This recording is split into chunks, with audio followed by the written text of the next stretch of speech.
But that's nothing different, nothing new. Yeah, same dog, new tricks. That's right. Good evening, all. Hey, Uh, David, you're set up. Thank you very much. I'm back, folks. Right off the bat, the T-Mobile excellent connection dropped out. So I went everything over to the iPhone. This is both of these computers are running through my iPhone. Um, really can't wait for that term thing on T-Mobile to expire.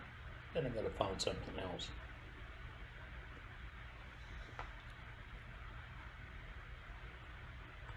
I know, saying that the first time in a week or 10 days I've been able to come sit in here, and I got to the late today for a little bit. Gotta be short durations, can't sit down too long. And I played with a couple of tips and tricks that I want to show next week. And yeah, I'm going to be able to go live and direct from the lathe to show a couple of things that I've been playing around with and working on. I changed the scope of what I do on YouTube's to call it Wood Turning 101. And I'm going way back in things I did a dozen years ago, or 15 years ago, or something like that. And it's just that I have to keep in mind that there are people behind us still catching up, or wanting to grow. And we can't leave them behind. We can't go out and start talking about adding art to work and how you design this and design that.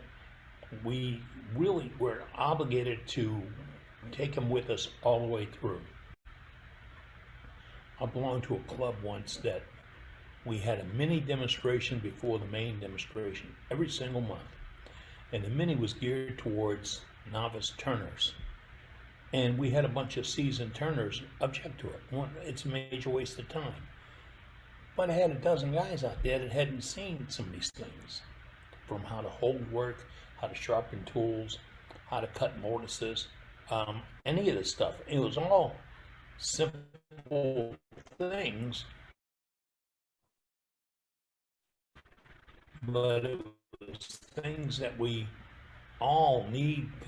We're going back to doing, I am going back to doing basics, and the club is going back to doing tips and tricks, because there's so much we get shared. I mean, so much. And you guys have got a pocket full of them. yeah, Eddie, Yes. I've got a perfect example. I still consider myself a beginner, and I'll be showing these on when we are show and tell. But I didn't know how to do them until 2 weeks ago. Yeah, Billy's work is gorgeous, isn't Yeah. it? So I mean, I've done two of them now, and I still probably have to make another couple more before I get them to where I would really consider them really good. But it's learning, and I learned how to do it here. Yeah. And we started this off doing the same thing. I did another. I did two more promos for the club, and I put them on YouTube and Facebook this week. Put them on YouTube and Facebook today, and I've got two more ready, and I'll put them up in a couple of days. What I'm asking members, if you see one on Facebook, there's a share button, and when you share it, public, you'll cover more bases than I will cover. And we'll show somebody else the awesome work that done by our members. I mean, awesome work. I have a hard time when I'm doing it, and wait, I'm doing multiples because I'm stubborn and I can't decide which photographs to use and which ones not to use. So if I break them all up and then throw them on 3 or 4 in a row, then I've used them all and I don't feel bad. And then I get to show all your work. In fact, I was looking at something I got from Matt barber this week, and the link had a whole bunch of his photographs from his gallery. I used them all, and then not all in one demo, but a promo. But I have them all. I will be using them, and it shows the versatility that our members have. I mean, you showed us you did that dot thing from Billy Burt, and I was really amazed. Dipping paint program, where you put different colors of paint on water, and that you create a swirl. You dip the piece in, and you get it back out, and it's got not a pattern, but a decorative finish to it. I played with that with glitter and UV resistant varnish years ago, and they dipped a couple of birdhouses in it. They came out fine. I used to know birds don't like glitter. But so they stayed empty.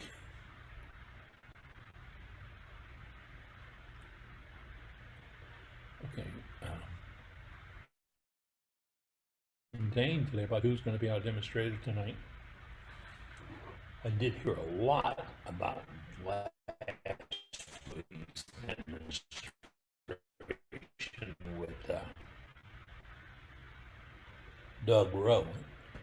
Finished ball online on YouTube, and maybe on Facebook too. It showed how it came out and how it was not quite set.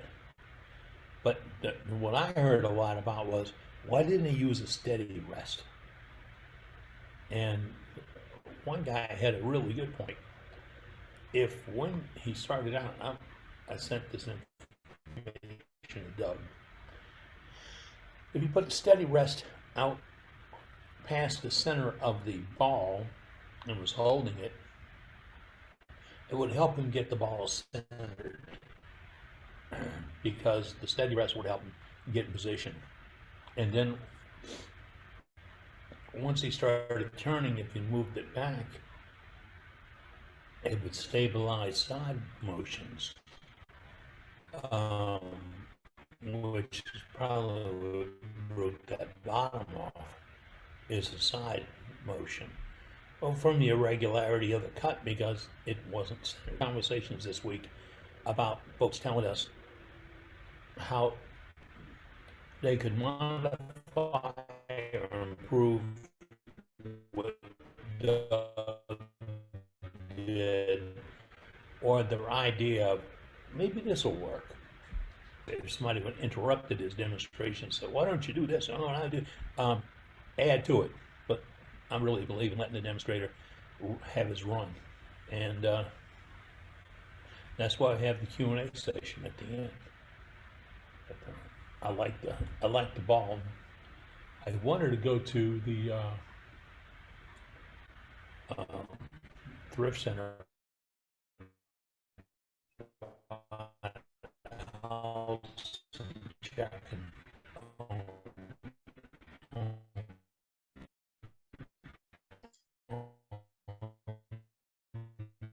I got a question.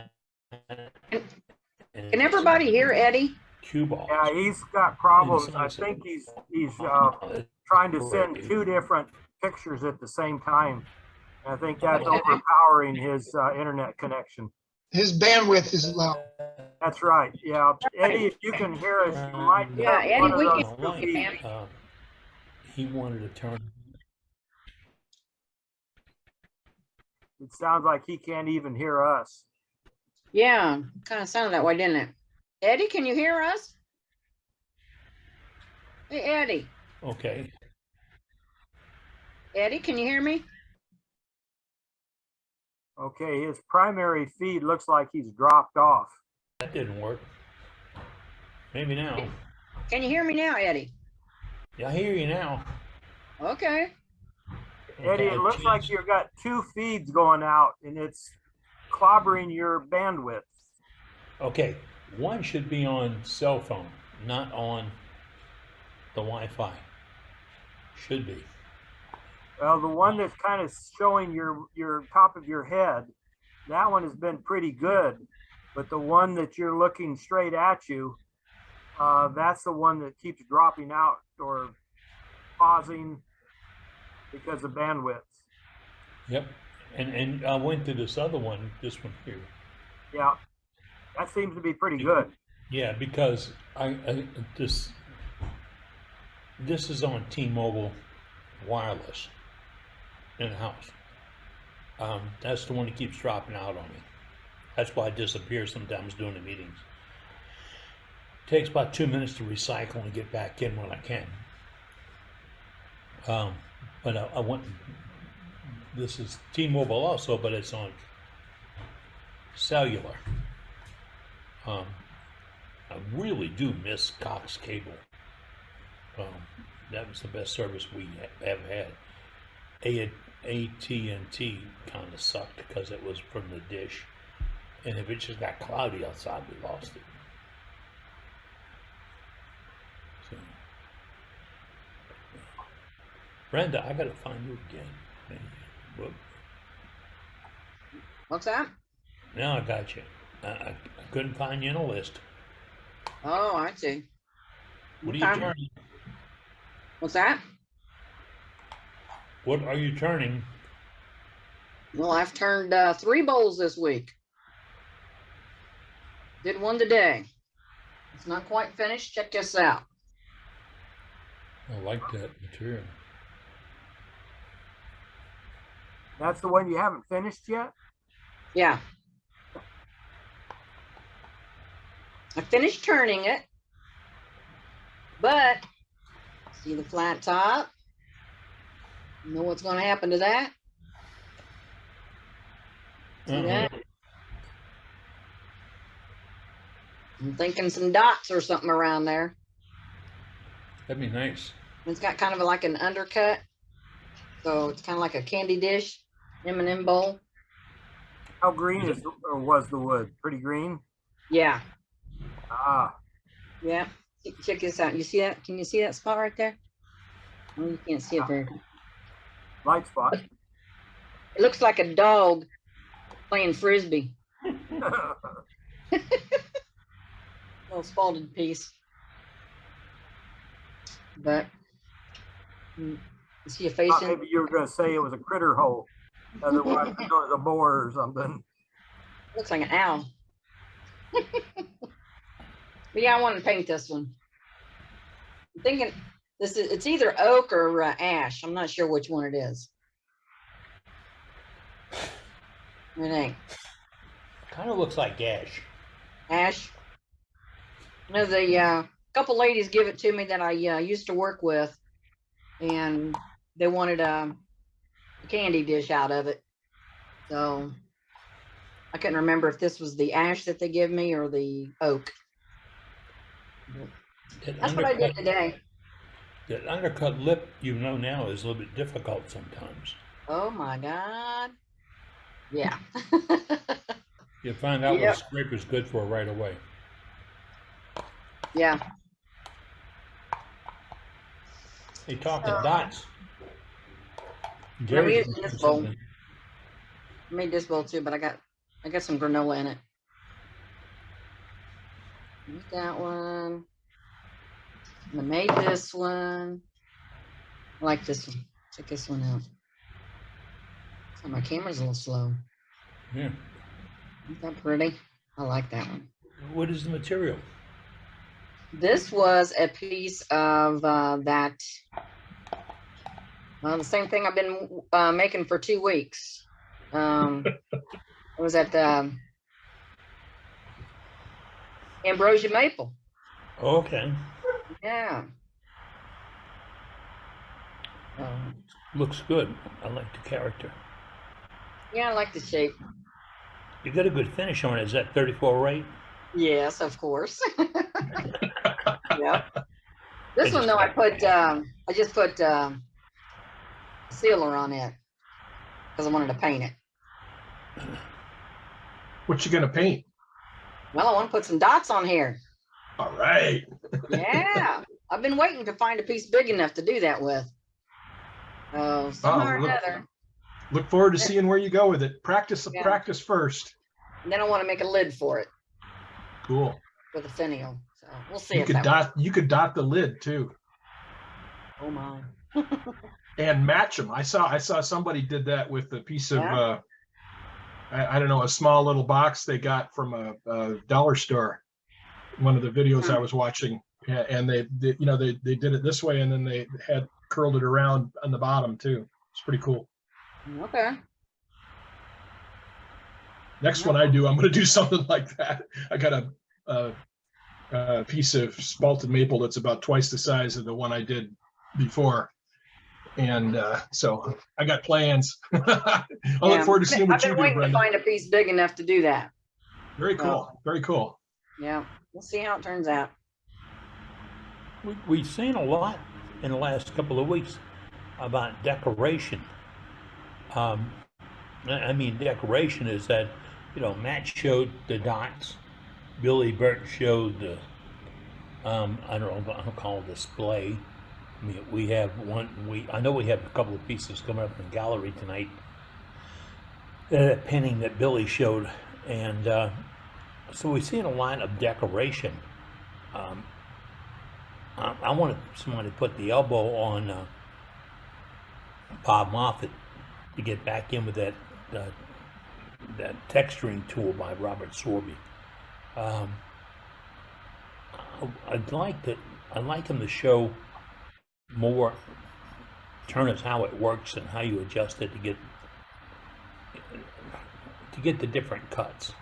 The one I have 2 or 3 of them, and the large one has got a platform on it that you can adjust the angle of the cutters or the cutting surface, so you could duplicate and you won't have to twist the wrist to adjust it.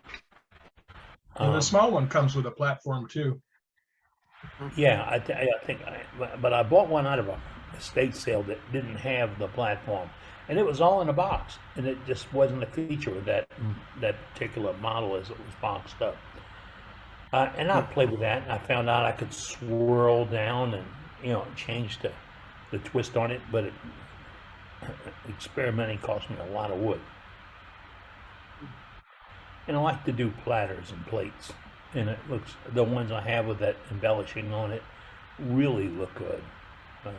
I taught a class once where they had a hands-on section after the class, and I was painting gesso on some of the plates. One of the things I did was paint gesso and then tear some stuff up. But I also had the Sorby there, and one of the students who was a fairly new turner painted the gesso and then put the Sorby spiraling tool on the gesso, and that was fascinating. So I learned something from that.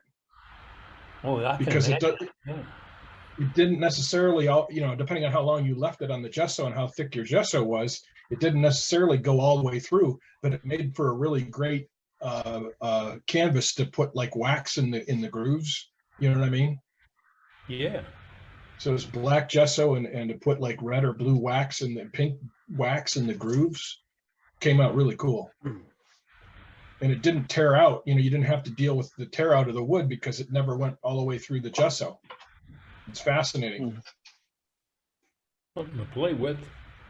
And there's Doug Miller in with us tonight. I'll be here. Doug, you hit 700 subscribers. Is that what it's on? Yeah, finally. Getting up to 600 didn't take very long, but from 6 to 700 has taken forever. Yeah, that's part of YouTube. It's crazy. Oh yeah, tell me about it.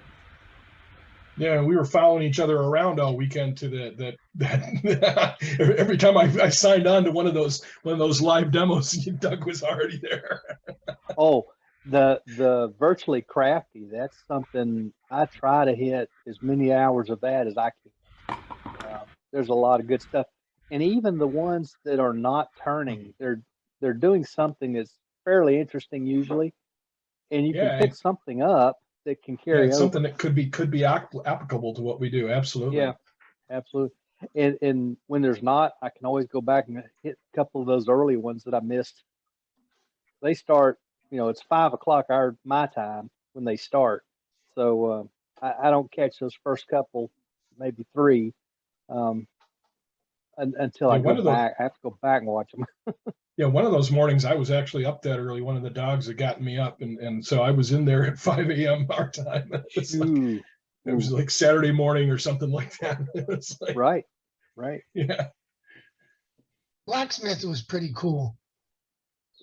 He is. He's got a natural teaching ability. I wish he could have a little more time sometimes, but he has to rush usually to finish. But anyway, that was a good. Saturdays are virtually crafty. Saturday is really good. Yeah, I got a lot out of that. It was fun.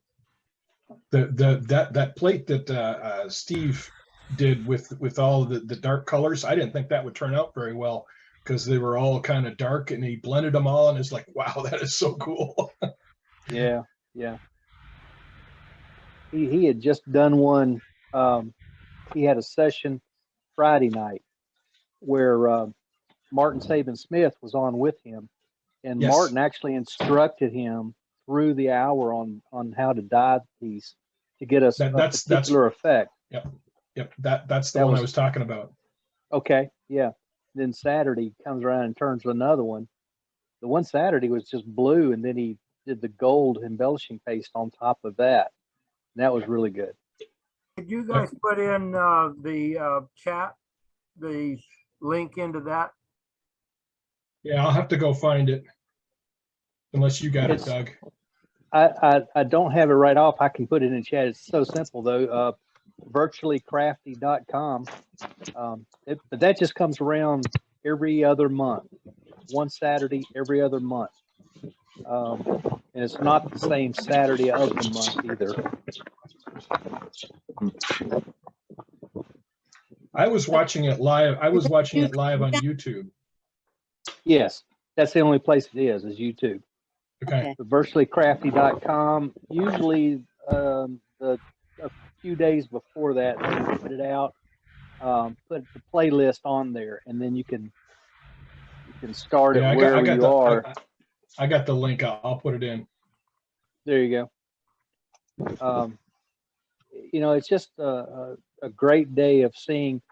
It is turning, but it's also other crafts, other makers.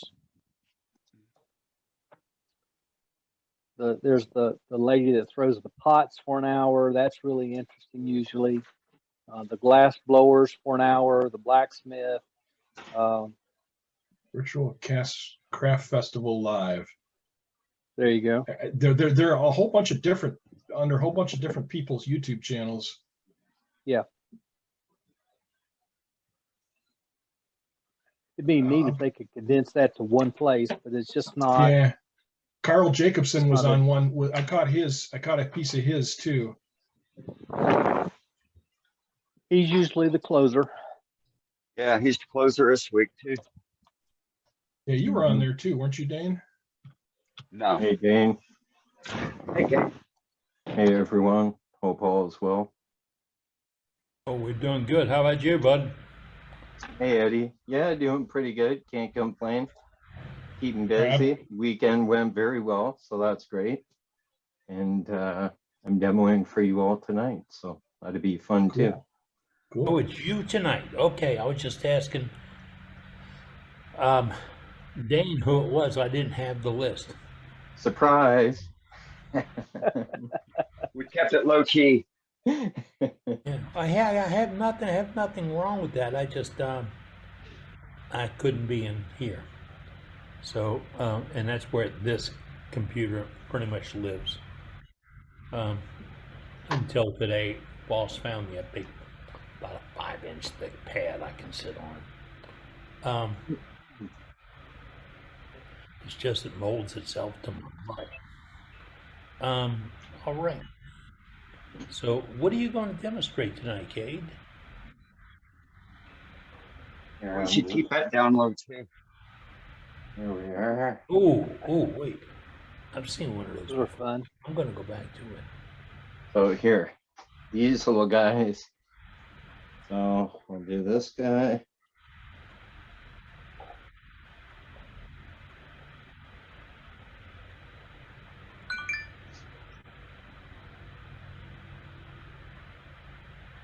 That's nice. What fun. It's almost cheating when they don't run off the table for the kids to chase them. Yeah, so that's what we'll do today. So Good. All right. this one I did one solid piece. This one I did 4 pieces. So that's the one I think we'll do today. A little more bottom heavy, especially for when the top flops over. But yeah, it all works either way. So it's good for using smaller pieces of wood. Mm-hmm. Oh, remember, there's no scraps. Remember the rule. That's a creative way to use them. Yeah. I miss Kimmy for that reason. And she use the word scraps, Kim would jump right on you.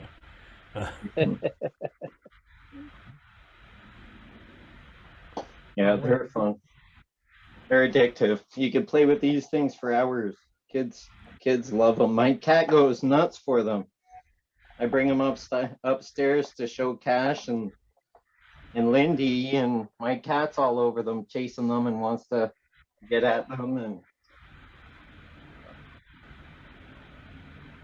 A good friend of mine did an art fair north of the lake in New Orleans, and we stopped by to visit him when we were at the fair, and he was doing tops, and he would do tops for $1 a piece, and he had a whole basket full of tops. And one of the guys with me asked him, "Isn't that kind of cheeky?" He says, "No matter what kind of day it is, I'll pay my rent just selling tops." exactly. Yeah, they'll make your booth be quicker than anything if you do craft shows or craft fairs. I mean, they're almost impulse buys or just to keep the kid quiet, and they often always pay for your booth. Everything else is gravy. Yeah, I mean, they were lined up. I mean, and he had made a little platter with a lip on it, to where if they spun it, it didn't go on the ground. Theirs would spin, and then he'd catch it and give it to him and put his hand off at mom and dad to give him a buck. And they were always happy to do that. I liked it. My kids were a little bit too old for that, and my grandkids weren't with me. But it's a fun little thing, and tops can't be knocked off as being cheeky or whatever. Think about what goes into a top, and what goes into a bowl, or a spindle, or a plate, or platter. All you're doing is reducing how much talent you put into it. Not talent, reduce the talent. You reduce the time, because the talent comes in. Because if you do one, you don't want to spend all day sanding it with a brick to get the tear outs and the ridges and all out. You want it to come off the lathe ready to go right in the box and be ready to give away or sell or whatever. And it'll use up all those bits and pieces. I saw some the other day done with some Paralam. I know he got it from a company in Florida because he lives about a block from that plant. And he does a ton of stuff with that Paralam. And he did ink pens and pen caps and all kinds of matching items. And it made for unique turning. It really did. And it's got to be talent developing, because it's going to cut. It's not going to cut easy. It's plywood. Although it cuts nice when you learn. Until you learn, it doesn't cut nice. Think about it. How are you going to run the grain on a piece of plywood? In grain all the way. Yeah. But if you can use that tool in a slicing mode, and I like the steel marks lathe term for that slicing mode, if you can fine tune that tool to a slicing cut, you will do well. I mean, I have my I found it the other day. It's still out after the storm. I went and found this one, and this was one Mark did for me a couple of years ago. I went to a demonstration with him, and he picked up my gouge and said, "I'll go sharpen it for you." And this is how he rounded off the back of it to reduce the bevel to, I mean, it's microscopic. And I like it. And a quick touch-up is the diamond stone or on the grinder with one pass. And it comes to the edge I want. And this is a great slicing tool. And I still have some tools out there that got damaged last year in the hurricane, and we still haven't recovered from all that. I'm waiting for a while to see how things go, and then I'm going to hire somebody to get the rest of the shop down so I can find my stuff. I can't go in there. My boss won't let me go. Too easy to trip, isn't it? Yeah, and stuff falls. Yeah. I mean, there's not a single stable standing wall in there. But the Right. tripping thing, I'm going to Aquasize to learn how to walk again. And that's getting better, except for those 4 times last month when I Good. had to go to the hospital. I saw my doctor yesterday, sweet, nice lady. And she really is. She's just, she cares. And it's not that I'm a patient. We're friends. And she looked right at me and said, "You, just like that, you will start wearing your brace. You." And nothing will make me put the brace on except that. That's what did it. It was just awkward. But falling on my face was even more awkward. Let's do a little gallery if we could, folks. We've got a couple of folks that manage our gallery tonight. If they introduce you, go ahead and start talking so we can find you in our gallery. Gary. Introduce you. Yep. Uh-oh. Gary. Uh-oh. Hey, Yeah. Gary. Well, this week, kind of productive. Made a couple crosses. They were the first things, kind of. And then from the previous couple of weeks ago, I turned my first one. And this was the very first one that I did. It was a green stain. His Artisan was the type of stain, or the brand of stain. Did that one. Learned a few things on it, and then was able to improve a few things, but I learned a few more things too. So, Oh, nice. I like that. Hold that one back up again. That's Red very one? nice. I like that combo. Hey. yeah, Very good.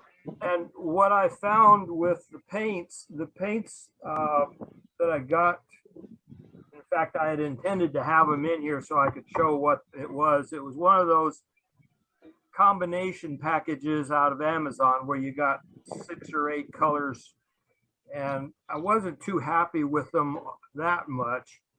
But this particular one is the first one that I did, and I did thin the paint. In fact, the first time I did it, I thinned it too much, and then kind of had to wipe it off before I spun it. And so I guess the suggestion is going to be, whoever does any of these, like always, experiment, and you may or may not need to thin them. Like on this one, the green, I did not thin at all. The white, I thinned just a tad, not much at all. So, you know, it's going to be whatever you get, and probably every brand is going to be different. So what brands were you using, Gary? Probably ought to go grab it. All right, well, all right, it's no rush. It was, come back to me in about 2 minutes. Yeah, well, yeah, it's just, I don't know, there's something that came, that I discovered when doing the dot painting is some of the paints you have to thin and some of the paints you have to thicken, and they're all different consistencies, and you got to play with it. Yeah, that's where a good test spin piece is. You can put it on a piece of masonite or hardboard or whatever and spin it. It'll spin the same as on your finished piece. Mm-hmm. just put it between his thinners and, go to it and practice. Well, something else I would suggest, Eddie, is that you'd have to get the surface similar to what the piece, like if you're hitting it with 2 coats of sanding sealer or whatever before you start painting, then you want to do that to the board that you're testing things on too, because if it sucks the paint in, you won't have a good test, if you know what I mean. If the paint doesn't flow the same as I want to introduce variables. Right. Yeah. So, if you're gonna, Hey, Matt. Yes. How do you thicken paint? There are thickeners and thinners. I don't know if y'all saw the ad in I put on the Facebook post for when we announced the demo I did on the painting, but I've discovered that I like the consistency of the Walmart paints I was using. I like them thicker. So let me see if I can find it here, but I've got a little thicker I bought that didn't work very well with the stencil paints I had, but it works great with the Walmart, the apple barrel paint I have. So this is Liquitex acrylic medium gloss gel. Okay. And I bought this because I thought I would need it. And then I tried my stencil paints and it didn't work very well. And then I tried the Walmart paints and they were too thin. So I added this, and this is kind of a gel.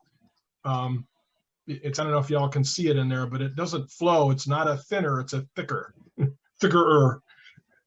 Yeah, but it just says gloss gel on it, acrylic medium gloss gel. I was using the apple barrel. Okay. Is the ones that I got. It was the only one I could find at a reasonable price on Amazon for a half dozen colors of the 8 ounce bottles. And but I had got the same thing, but the thinner that was talked about when we actually did the demo. And I found that with these apple barrels, you just need a drop in like a teaspoon or a tablespoon of paint. Yeah, the apple barrel acrylics that's the same paint I used in my dot painting demo, and it's pretty thin. It's the thinnest of the 3 paints I have. Yeah. So yeah, I that makes sense, Gary. So like when I do the dot painting with that stuff, I add this gel thickener to it to get a better dot. So that makes sense. That makes sense. Yeah, yeah, because I was able to spin the red and the green without any thinning at all, and so that's why I say people need to just experiment. Cool. Thanks, Gary. I appreciate that. Good to know. Sue, did it help you out? It helped me out. Thank you. All right, good. Right. I thin my airbrush with Windex. Yeah. Who said Hey, that? Ron. Then also did some platters. Ooh. Oh, Very nice. That nice. looks good. That's blue dye and then paint. And I used acrylics in a tube that I found at a local not a variety store, but it's a all-in-one store, Meyer Market. Matt's probably familiar with it. Yes, I am. They only go as far south as Kentucky. Oh my.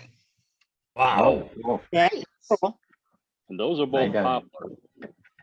And then I have So- an oak piece also. Oh. Nice. So did you thin the paints you got at Meyer? Did you thin them? I did not. They were Okay. acrylics in the tube. And I just took a lollipop stick, if you will, and put a dab on there. And I spun it about 2,500 RPMs. Mm-hmm. Very cool. So, and then Very I nice, lacquered Ron. the top. Those are great. Nice Thank you. work. Right. Most acrylic paints are water-based, so you can thin them with water, or just let them sit out for 10 minutes and they'll thicken up as well. Yeah, they dry pretty quick. This stuff here, it thickened up real quick sitting there. I just squeezed some out on a piece of plexiglass, and that's what I dabbed it on with. See, I thought Very that was nice. a tip that y'all going to tell Susan a minute ago is, you want to get thicker, using Matt's term, thicker. Yeah. More thick. I'm sorry. My little brother created terms like that. Deal with that, mate. But smear it out on something, it'll start to gel. When I did fishing flies and baits, and I turned a whole bunch of baits, I'd let it get thicker, so I wouldn't have to. I'd do one coat or one accent. And after a while, I found I was just doing chartreuse and red. And down here for bass, that was the only color we needed. Everything else was shell. Chartreuse. Yeah. COBTS was the crankbait. Chartreuse orange, belly speckled was by Bomber. And man, I went all over looking to buy those and decided to start making my own. And I did tournament after tournament where I was in the top 2 or 3 every time. And it was that they'd look at all I got rigged up, and I'd have 5 or 6 baits rigged up. And that one I didn't show. I was wondering, what did he catch that on? But doing fishing lures is a fun little project. You know, I just spoke about finger baits or finger tops, but fishing lures are fun, and all those parts are available. The hooks and the brackets and the little couplers, etc. My caution to you: make sure what you put it on with can withhold the strength of that fish jumping around. Otherwise, you get to put another one on not too long after. And it's heartbreaking. All right. Who else has got gallery tonight? Come on, pop up here. We got Scott. There's Scott. Hey, man. Hey, how are you doing? All right, what's up? Hey, Scott. How's it going? You were just speaking about making fishing lures. Here's the muskie bait. Oh, cool. Muskies. Fine. Oh, that's really cool. Wow. So Nice. it's hand painted by me. It's not the greatest paint job, but it works. Sure, the fish love it. Have you caught anything with it yet? Yeah, one fish Oh, so nice. far. As far as I'm concerned, it doesn't matter. If the fish are biting, it's doing what it's supposed to do.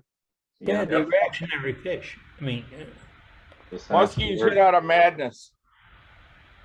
You're making them mad. They're territorial. yeah. Mm-hmm. I went fishing in Canada one time at the lake was 2 hours north of the last flying time, 2 hours north of the last road. And the guide sold handmade baits, and that's all he could talk about. This is what you got to use. This is what you got to use. And I'm a coon ass. I was insistent on using other baits. I had red sweatpants on, and I cut strips off the red sweatpants, and I was catching. Pardon me. Fish one after the other on a little piece of red fabric. Because it's a color they see first. Mm-hmm. I ended up, there was a full length pair of sweatpants when I got there. They were mini shorts before I left. Everybody want to tag the pants. All right, who else is in the gallery tonight? Talking to folks around there. We don't have anyone at the moment, but I guess I can show off what I completed. All right, let's see. Oh man, but that piece you showed us, well, I got to be careful because it's about to come up. This is the one that I had this on the lathe last week. So this is a piece of buckeye burl. My goodness. An extensive through and through void in it. And so what I did was before I turned it, I went ahead and torched the void part on the outside so I can get this nice black exterior. You say you did that prior to turning? Cool. Correct. That way everything would be crisp on it. When it was, nice clean lines. Looks like one of those chimneys. Yeah, right. Like a And chimney. so I had a little bit of bug traffic. So I filled that with Sleeping Beauty turquoise and Mojave green turquoise. Wow, very nice. It looks great. Yeah, thank you. That's really Looks like pretty, a Dane. huge brain. So the walls are 1/8" thick. There's the bottom, full on bottom. Did a pedestal ring. And it's finished in Parfix 3408. Nice finish. And so sent pictures of it to my wife, and she said, "Hey, grab a tea light, throw it in there, and light it." And so I posted photos of what that looks like. So it looks really cool with the tea light in there. So there's that. And then I don't do many ink pens,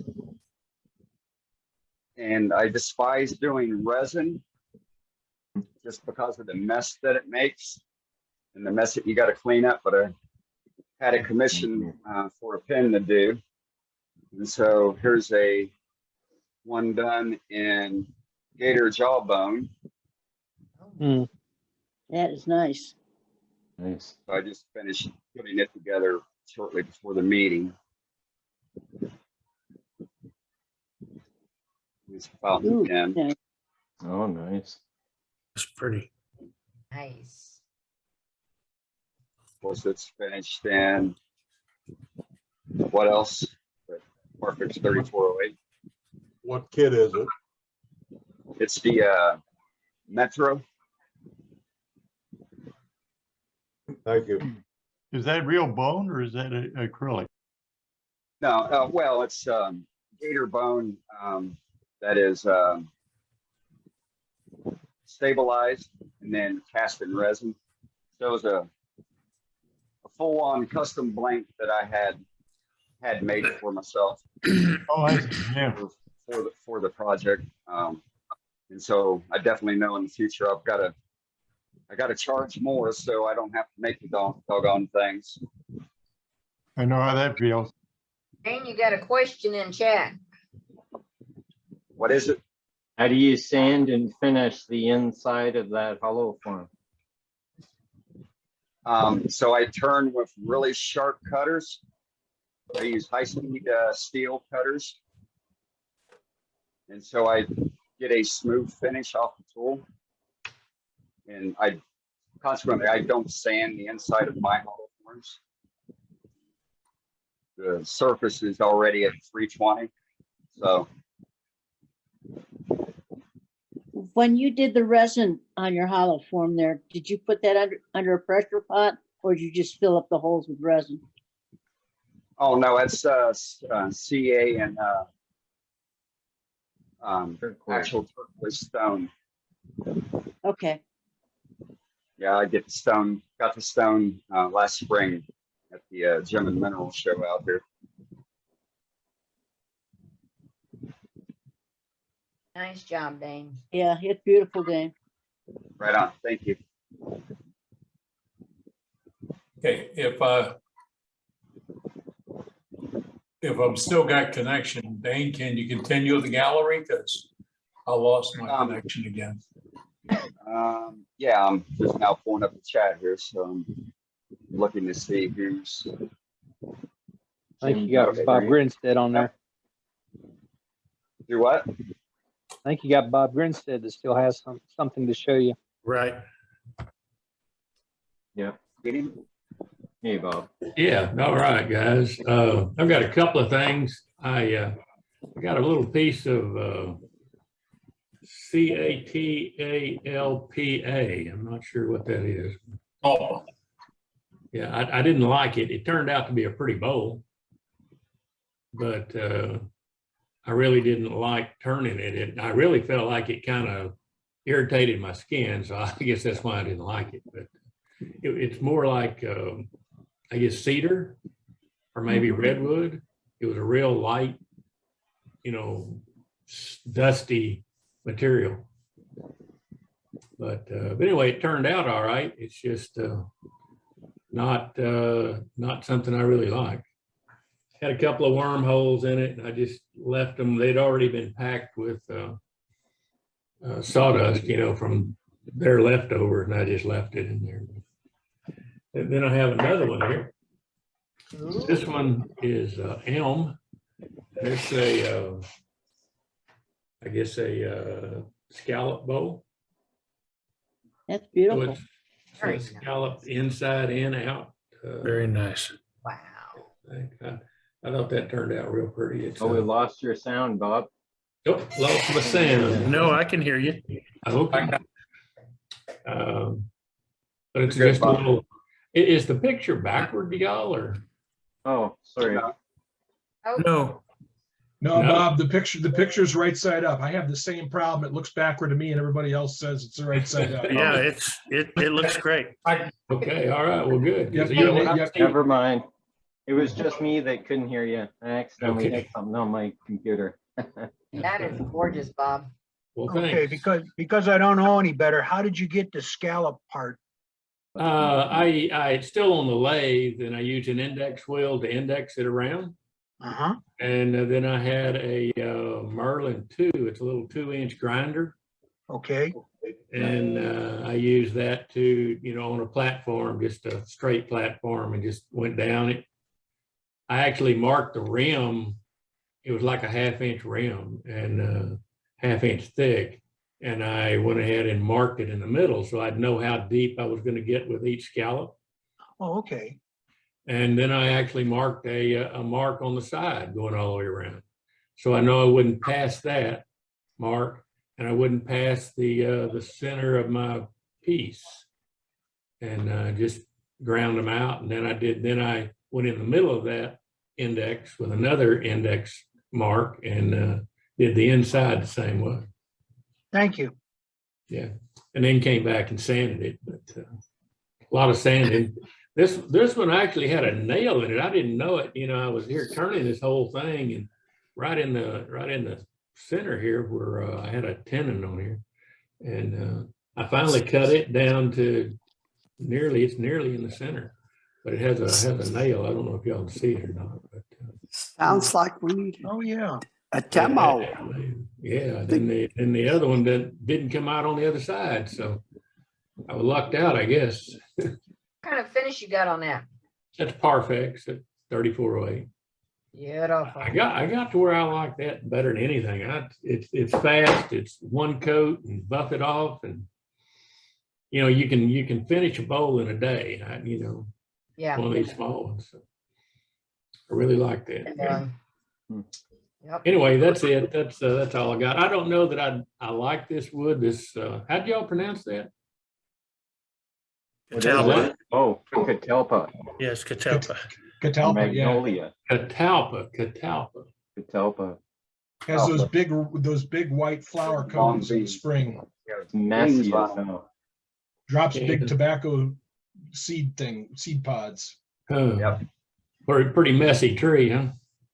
Well, yeah, I'm with you, but I think everything I've ever turned out of catalpa has been real pretty. The wood's pretty. Yeah, the wood's real pretty. I just it's a softer wood. Yep. Yeah, it's and real dusty. soft. Yeah, That's very nice. dusty. Very dusty, man. Some nice Kind of a side golden note. greens and browns in it. Yeah. Yeah, I mean it has a lot of chatoyance, but Yeah, that's one of the things I like about it is the chatoyance. Yeah. Yeah, everything. Yeah. Uh-oh. They have huge leaves that will guarantee to clog up your gutters. Yeah. Yeah. Yeah. There's also a worm that grows on that tree that is one of the #1 baits that there is. Oh, really? Catalpa worm. Yeah. You throw a catalpa Yeah. worm in water and you're going to find a fish. Yep. I like that worm. Well, I guess that's what Yes, sir. put these holes in it. 'Cause I mean, it does have some big holes. I mean, I've seen bigger, but it's pretty good size holes. And when I was a kid, I used to cut the tree limb off where the bag net of the alpha worm was on, and just take the tree limb with me to go bluegill fishing. Take the whole bag with you. Huh? Yeah. Got a bunch of bait. Yeah. All right, let's go to Jim. That's very Jim. Gotcha. Do a share screen here.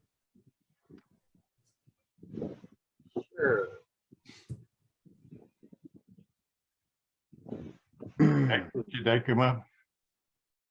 Coming. No, not yet. There it is. Oh, there it is. There it is. Oh my gosh. Oh, cool. Candle Pretty. napkin holder. This is after an antique, a vintage napkin holder I saw. And I thought it was kind of neat. This is made out of, this is my first one. But anyway, I saw this on one of the YouTubes or, no, a Zoom out of the UK. And it was really neat. So I laid one out, and that's the first part. This is how it's made. The center's made in 3 pieces. It's a 3/8 dowel, and I laminated that so that it's much stronger that way. And to turn a 3/8 dowel gets kind of floppy, but if you laminate it, it becomes much stronger. And then That's what it looks like. 3 pieces. So you got one and the stem, the handle, the stem, and your disc. Yeah. Later, I went to a single piece. I threw. This is a party napkin holder with toothpicks. Yeah, cool. I see that. Looks good. Looks Wow. like that. And I thought if I was going to have a lamination on the top, I'd laminate the whole thing. So I could put it together kind of. Yeah, it looks pretty. But this is kind of interesting because the holder on the top and the whole shaft just turned out of one piece. So I turned this, I turned the top, I turned the whole thing, the top's about 2 inches in diameter. And then I turned the stem itself to just under 5/8 diameter. That way it fits down the headstock of my lathe. And then I can drill the end and turn this whole end and feed this out and turn the 3/8 shaft without it whipping. Oh, You do get smart after a while. I guess so. Yeah. Boy, that's pretty good tolerance to get that thing to slide all the way up there. Oh, yeah. oh, Gotta roll. find that. And that's a big one and the little one. That's Cool. Cool. very creative. I'll make some more of these. I thought that was kind of neat. Very They're nice. together, but They are, they're neat. I'm making the big one now with the toothpick holder in the top too. So Those cloth napkins or paper napkins? paper, yeah. Paper, yeah. I don't know what you do with cloth napkins. I don't think it would hold it. Not, it might be Money doesn't hold. Probably Maybe- need a wider slot in it or something here. sure. Maybe hang them or something. Yeah, yeah. When you, Maybe- I like what maybe- you got though. It looks Yeah, I do too. Those are really neat. Yeah, Maybe are 2 of cool. those umbrella fan things or whatever you call them for cloth. Yeah, maybe. I'm sure you'd have to make wider slots in here. But Mhm. this one's when- the original, the antique ones. This was made like an umbrella, and that was the handle of the umbrella. Yeah. But I didn't care about umbrellas. I just wanted to make it natural. Yeah. that's cool. When you cut the slot for the napkins, is that just like the saw kerf of a bandsaw blade? A touch more, yeah. It's saw kerf and then some sanding, Okay. just enough. Cool. Also, as you cut, I hollowed out underneath here. The first one I hollowed out too much, and where that web starts getting thin on end grain, it snapped off. Yeah. Mhm. The first one I did, as I was finished sanding it, threw 3 of those blades across the shop. So you kind of hollow the first part and then bring it down so that it's probably 5/8 at that point. Give it some more strength. Yeah, that's They're really cool. thank you. Great job, Jim. Oh, Thanks for cool. sharing. Thank you. A third consecutive week of something totally unique. Yeah. Nice. Can't wait to see what you bring next week. Oh, yeah. Yes. Next week I'll be in Erie, Pennsylvania, demonstrating workshops. All right. Well, when you return to us. All right, let's go to Greg Bray. Hey, Greg. Hey, Hey, Greg. Oh, and then real quick, so before Greg shows his piece, so that piece of wood that burl that I made that vessel out of, that came from Greg here. Go ahead, Greg. Yeah, that piece looked familiar when you started. Right. We was talking about fish baits. This one here I did probably 25 years ago. And I did a bunch of them back in that time. And actually one just, probably not this one, but one just like this, I had caught a 42-pound striper out of Lake Cumberland. And I mounted it myself, and it's hanging on the wall. In fact, you've probably seen that one, Dane, when you was here. Yeah, I sure did. That's what I was pointing at. Yeah. Yep. I just thought I'd show that fishing lure since we was talking about fishing. Right on. Cool. Very nice. All right. So I'll go back to myself. So we're talking about the bits. So here's one of them that I use. So my dad was a machinist at General Motors, so I've got a lot of tool steel Oh, yeah. that he had in his old toolboxes. And so I just take and grind my own profile on them. And so these are metal lathe bits, so they really, really hold up. And so here's another one.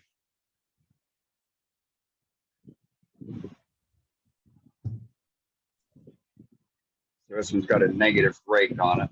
So I'll use this as my final shear cut on the wall to finish up the cut. And here's another one. So you see they've all got that basic style profile on. There's like you have like an arc, the surface, the front, the leading edge is not flat, it's arced, is that correct? It's curved a little bit?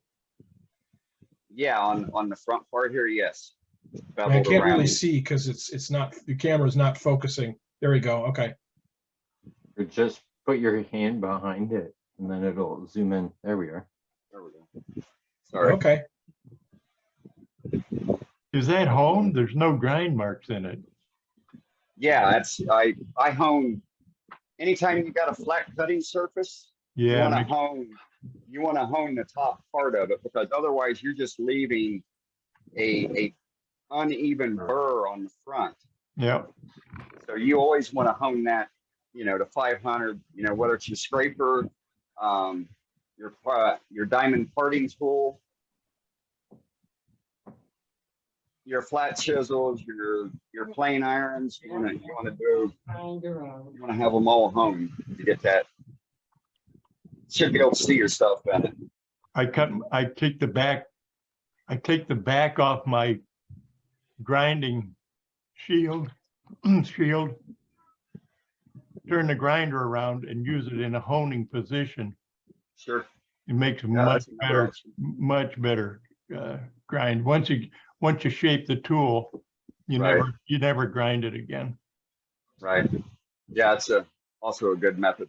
Yeah, I use my 1000 grit diamond stones for that. So, and then I think there was a question on the speed that I turn this at.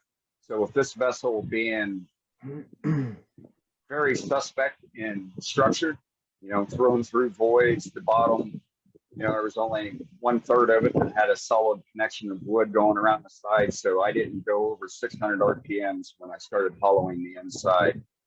And so I've got a 1 3/4 hole that I drilled through the center. And then from there, just started working the walls in, about 1 inch at a time, take it to final thickness, another inch, and just continue working my way down. And I also wrap the outside with saran wrap, packing wrap. That's cool. A good idea. Yeah. What handle do you hold those in? So I've got a hollowing rig. So I've got a bar. It's probably, I don't know, 14, 16 inches long. It's 1 inch in diameter, and it goes onto an articulated hollowing rig. It's no the old monster hollowing rig. They're no longer in business. What tool do you use to come back up that side, or do you just only do the inch at a time, or you ever go all the way down? I only do an inch at a time.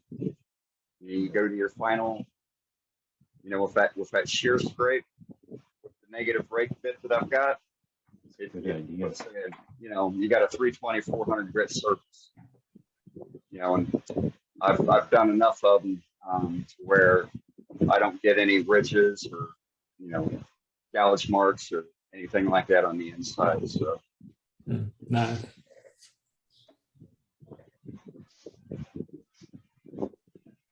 Any other questions on it? Yeah, right. Definitely had a pucker factor, because you could hear it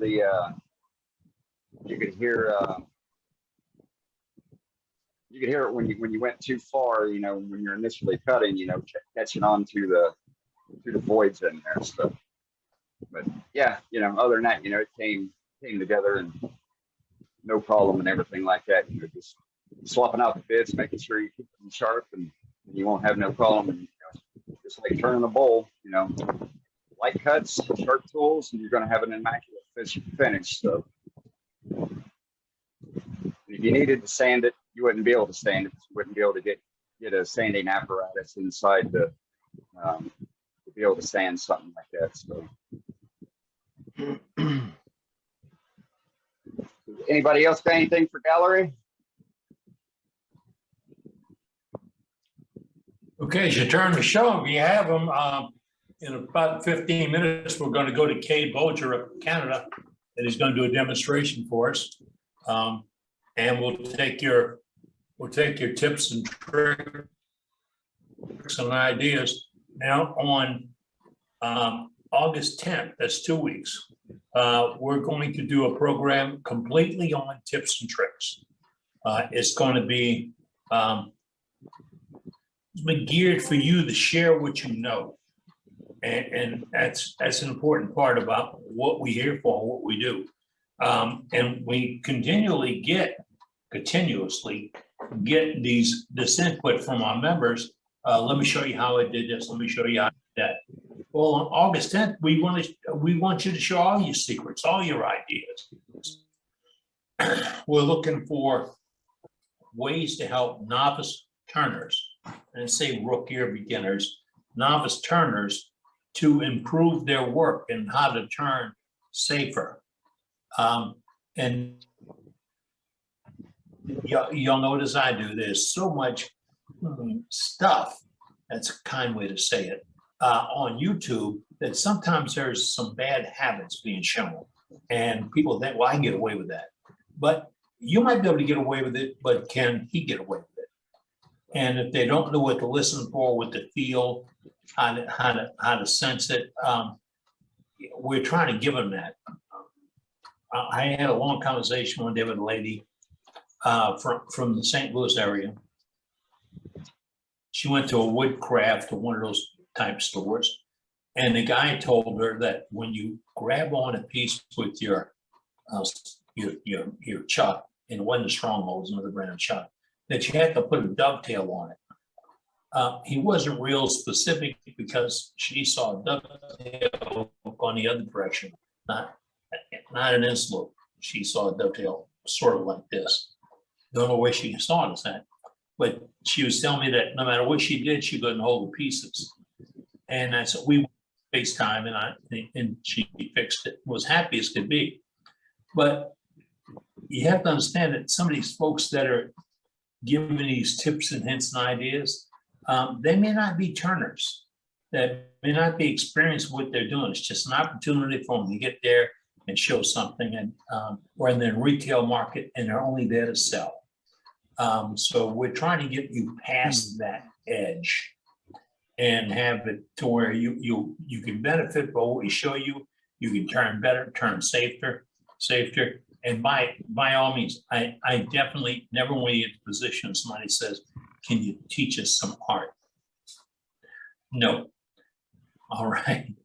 That I don't think you can do it. You can expose them to it, their mind will do it for themselves, but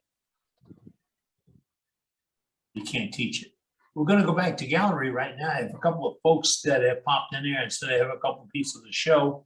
Remember, in a few minutes, we're going to do demonstration. It's going to take up some time.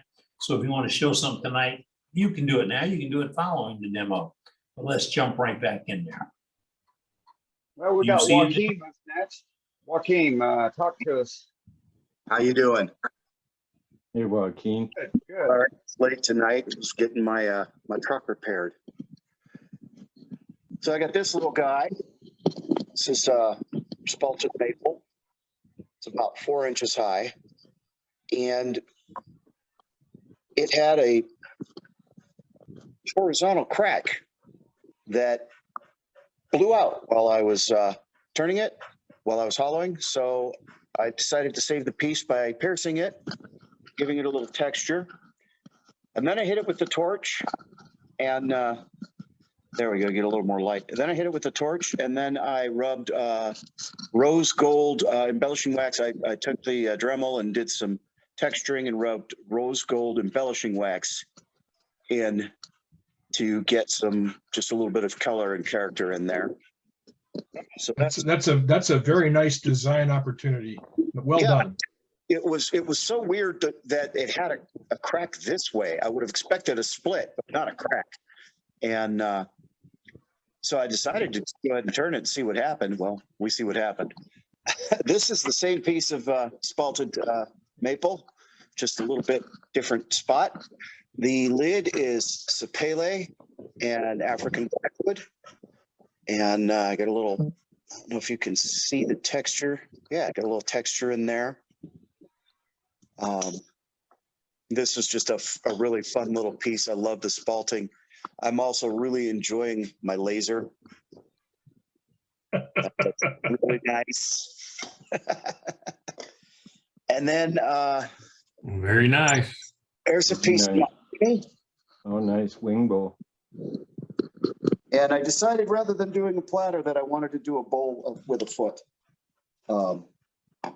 And I actually did that one after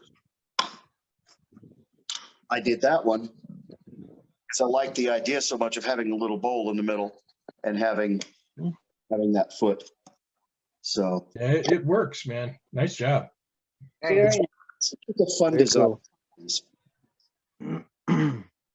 So I've got some more stuff in the shop, but it's in the shop and we're having a massive thunderstorm. So Lucky Right, you thanks. getting rain. that's what I got right now. Great. Thank you. All right, Wayne. All right, let's go across the pond for our good friend Michael. Hey, Mick. Hey, Mick.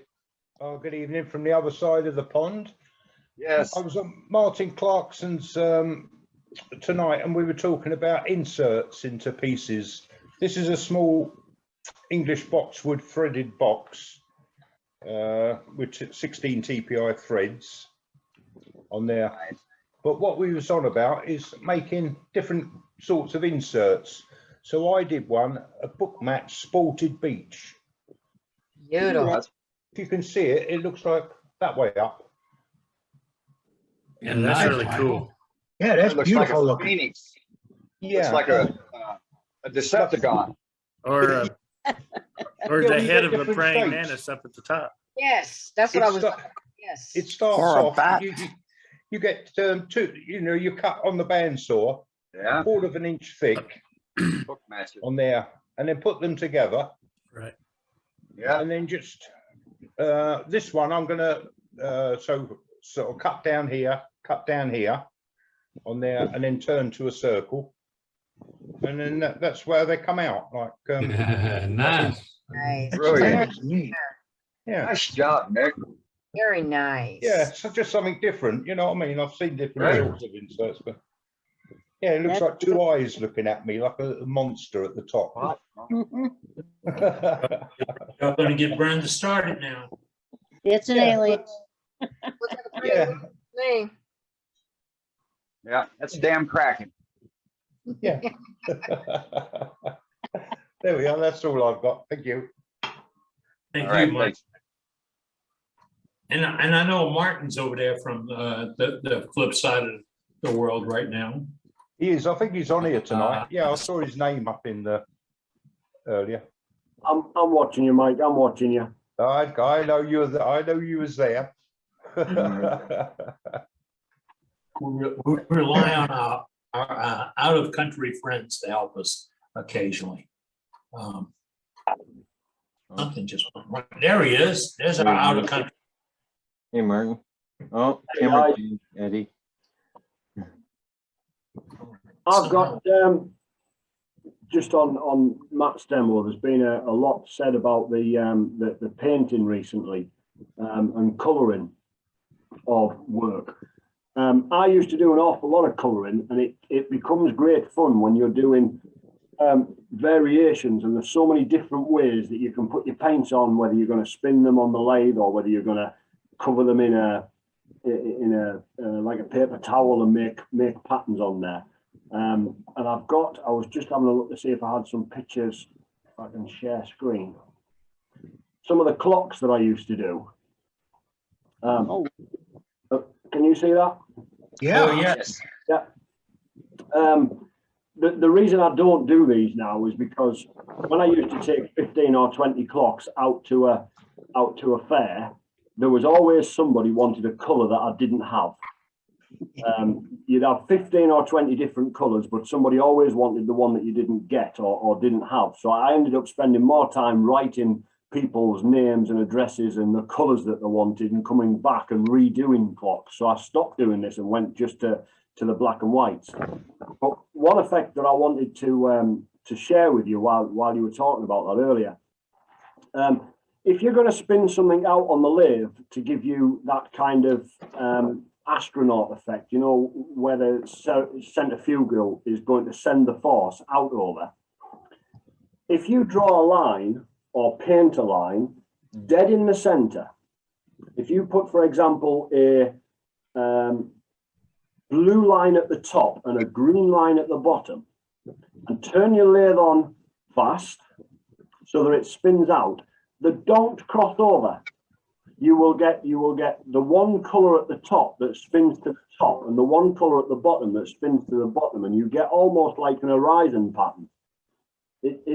It doesn't sound like it will work, but try it, guys. Shove an old piece of wood on the lathe and just put one color line straight across the middle, and just below it put another color line, and you won't get in any mixing of the colors.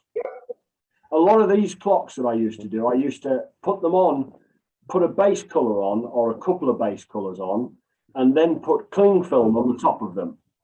Pat the cling film down so that it mixed all the colors together, and then put my dots on and send the force from the center of the lathe out to the edges of the timber. I've got another one. Those are some great ideas, Martin. Thank you. It's ideas, but it's absolutely great fun just messing about with the different techniques and placing the paints in different places. You will find that you'll achieve. Let me just pull this one up. You'll find that you can achieve an awful lot of very, very different effects by using a very similar technique. There's another collection, and you can see here where the colors on the middle clock, sort of middle clock. How do you pick the middle clock? How do I say? Second row down, third one in. You can see the colors haven't actually intermingled. They've been put in a particular place, and then the whole thing's been spun on the lathe. Yeah, I can see your mouse cursor. So if you move your mouse cursor to whichever one you're talking about, we can see that. That's this one. Yeah. That one's sort of affected in quarters. This one has two lots of base coats on, and then the outside spun. This one hasn't been spun at all. It was, the idea behind it was a kind of cow pattern. And all as I've done with that is I have put the paint on, covered it in cling film, patted the cling film, and then pulled the cling film off to give you that blotchy kind of effect. There's one up there, look, that has been spun on the lathe, if you can see where my cursor is, that's totally blue on one side, and then it had a green at the other side to give me almost a horizon effect. Do you make me one in orange? No. I mean, that was my problem with them. I used to make an awful lot of them, take them all to the shows, and somebody, you know, they do sell well, but people want the colours to match the rooms. And I found that I was spending more time back at home creating the colours that people wanted than actually having the fun on the lathe. But with the colours, you can have an awful lot of fun and games. So guys, try with your colours. Most of them were created with unicorn spit, which actually comes from your side of the world, not mine. And I found that the consistency just worked with the wood. It's a kind of stain, and then they were lacquered on the top of them. Those are neat, Mark. I like them. them. I found really interesting, and I'm going to quickly, if I can grab one more picture, if I can find it quickly. I think that Jeff Hornung sells the unicorn spit paints from his site, the Walnut Log, but I'm not sure. I don't know, but I do know that unicorn spit comes from America. I have a UK supplier over here. There is only one UK supplier that I can buy it from over here, so it is quite expensive. It just happened I know him. So I did get a bit of discount, but it is quite expensive over here. I think Walmart stock it and various other places stock it, but that's the stuff that I used to use. Diving back into share screen, these were the napkin holders that I made. Just a lady on the top, stake into a little base at the bottom. I tried to make them as simple as I possibly could because commercially that's the way that I sell things. So all as it was is it just kind of created a dress, and the idea of the top section here is where you can lift it or, you know, put your hand onto it and pass it across the table. Again, I don't know, certainly in the UK, we very, very rarely use cloth napkins. In the UK, if we were having a dinner party or anything like that, we would always just have paper napkins. Very rare do we use cloth. So these were quite a good seller. I don't know what they're going to be like for you guys over there. But they're done in exactly the same way as what James was showing you early on with the umbrella. This is just a smaller umbrella underneath here. Are those bandsaw cuts? Sorry? Are those bandsaw cuts? Yeah, just a bandsaw cut through the middle. You know, each one where each napkin sits, a little bandsaw cut, and then at the base, you've just got, it was a 2-inch block, 2-inch deep, 4-inch wide. It created the foot and just a little tiny hollow where the base of the napkin fits into. Nice. So it's just another design. At one point in time, I was going to make the hats separately and put a sloped hat on them, but commercially for me, I tried to design something and then I design it until I can make it easy and cheaply and lots of, rather than, you know, the umbrellas were a little bit fiddly for me. When I looked at the umbrella styles, I just simplified it into the kind of lady shape and made a dress rather than the umbrella. Nice. All right, guys, I'll just share that. Very nice. Get back off. Good to see you, Mark. Good to see you. That's enough from me because I know we're probably flying over to the demo. I'm certainly looking forward to. Kate's telling me he's doing something different, so I was right on cue tonight, and I know Michael's joined us as well because Kate's doing something different, and if he's doing something different, we want to see it. That's it. Right on. Yep. Thanks, Martin. All right, Eddie. Yes, So we'll sir. go to the demo. Yes, sir. Let's go to the demo, folks. This is Kade Bolger out of Canada, and he's going to be doing a demonstration for us this evening. We don't have any real solid rules on demonstration. We have some guidelines.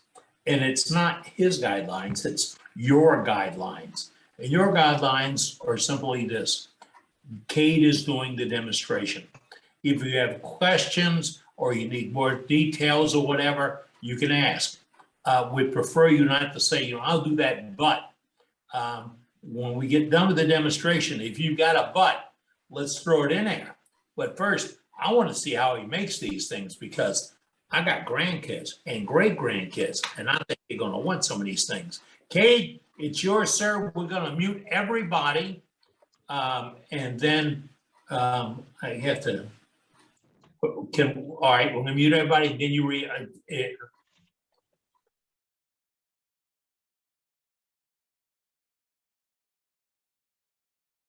Here we are. Perfect. Thanks for having me. Hi everyone, hope all is well. So today I'm going to demonstrate for you a Turmkreisel. That's the German term for it. It's also known as a tower top in English, I guess, or that's what I call it. So that's what we're going to turn today. I'll touch a little bit on safety, preparing our materials, and then all the tools and techniques I use in turning this project. So it should be fun. So I'll go to this camera first, and I'll show you the project at hand. So this is the tower and the spinning top. So the one on right here, the base is roasted ash, red oak, with a cherry top and a walnut handle to spin your top. Okay. Oh, someone, yep, okay. And then this one here is made out of olive ash, and the top is black walnut and purple heart. So I'll just spin these and show you what they're gonna do, and then we can make one. So here I'll turn the back one first.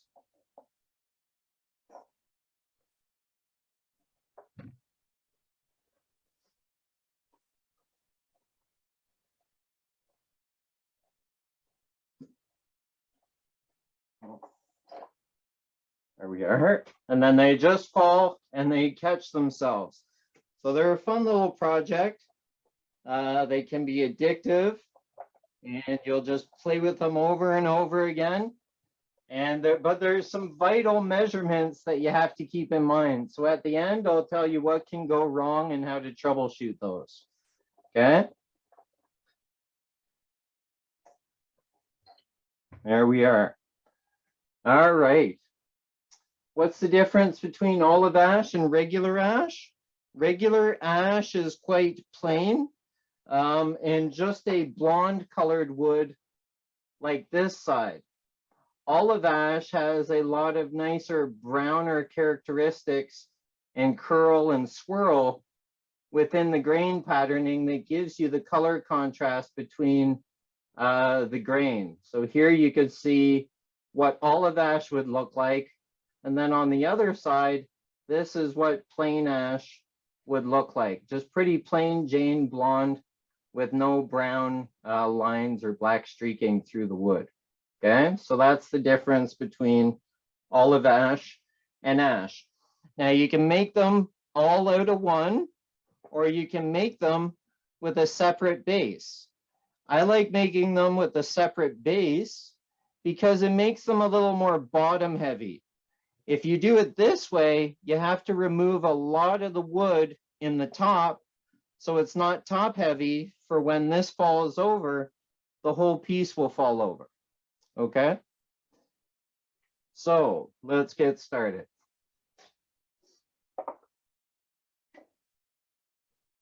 So I'm going to turn one in 4 pieces. So I'll touch on safety quickly. Wouldn't be a demo without a little bit of a safety disclaimer. Bare minimum, wear safety glasses. I wear earplugs to protect my ears. I like my hearing.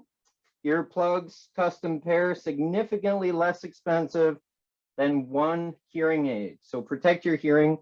You'll save a lot of money in the end. Wood turners often go deaf from the chatter of the tool cutting the wood. I'm not wearing any rings, watches, bracelets.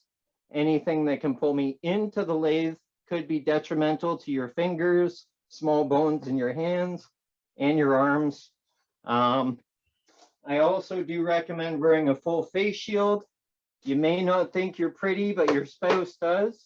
Wear something that protects your face, okay? But we're not keeping our face in that line of fire to take a cannonball in the head anyway, okay? So always keep your head off to one side or the other. You can wear long sleeves. If you do, I recommend a cuff. I prefer short sleeves, less material close to my hands that are working on the lathe, less things that can potentially get pulled into the lathe. And now last but not least, I don't recommend wearing sandals, because if this piece fell off my lathe or this piece, my lathe sits 3.5 feet off the floor. And if that were to fall off the bedway, it could do some some damage to the small bones in your feet. I'm just going to start my timer to keep me on time. And, but more importantly, if you're one of those wood turners that rest your tools on your bedway, they can shake, rattle, and roll and fall off the lathe, and they always land sharp point down. Now that skew could do some damage to the soft flesh and the tiny bones in your feet. So I recommend at least closed-toed shoes, anything over 10-pound steel-toe shoes, okay? That's it about safety. Now we're all responsible for our own safety, so take the proper precautions you see fit to protect yourself, stay fit, stay safe, have fun, and enjoy the journey. So I'll talk a bit about preparing our materials.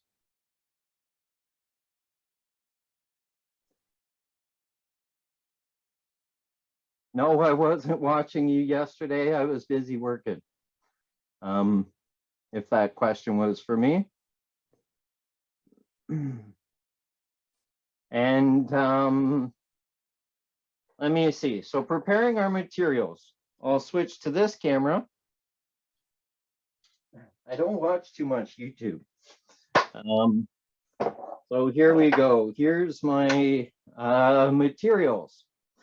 So the tower of our top is out of ash. It can be any length you desire.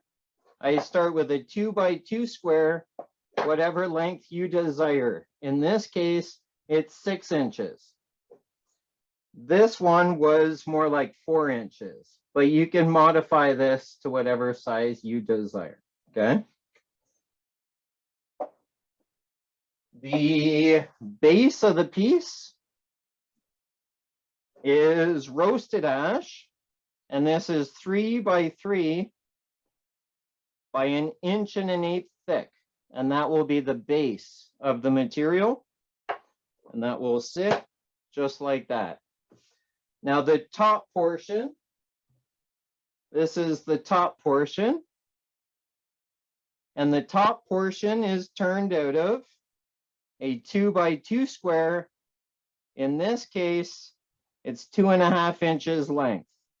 You can make it shorter, wider, longer. You can modify the design how you see fit, but depending on the size of the hole here, there are some measurements that are crucial to make sure it fits on the tower, but also spins properly and catches on the side when it falls down. So we'll talk about that later, okay?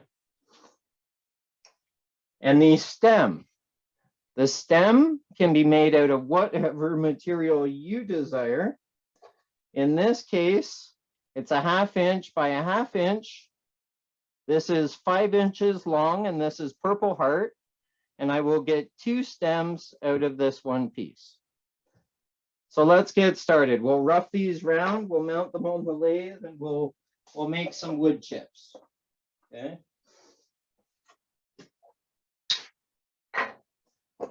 So first thing I'm going to do is I'm going to rough these round and put tenons on them.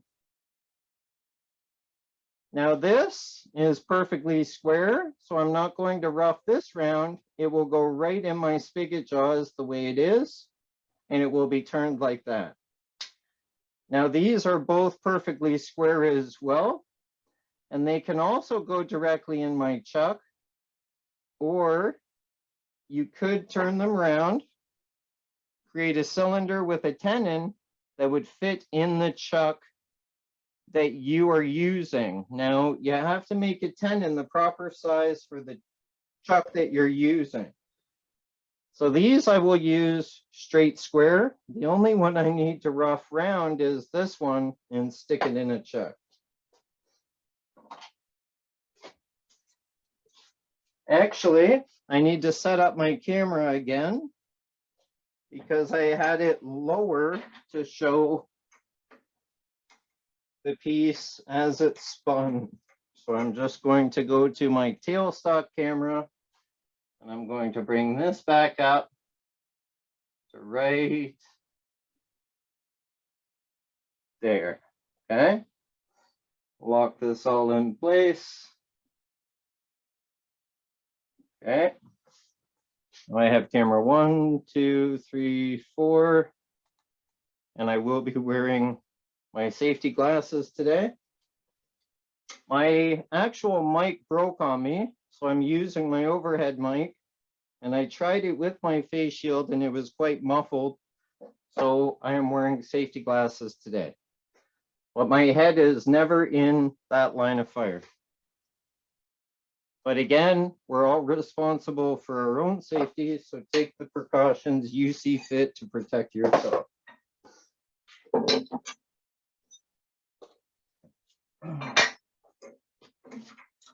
All right. So I'll do the base first. You can do them in many different ways. You can do the tower first, the base first.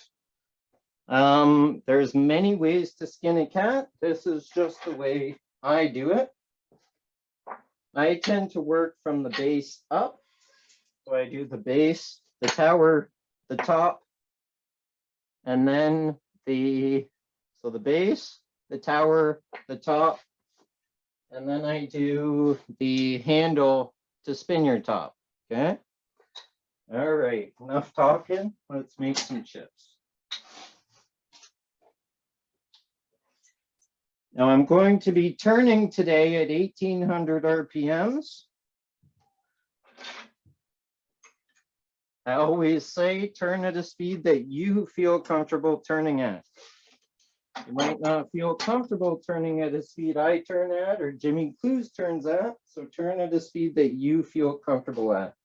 Stay within your comfort zone.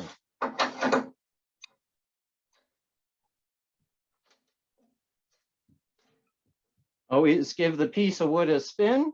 Make sure it's not going to hit your tool rest and become airborne. Get my little whiteboard here. Well, actually, let's move this back a little bit.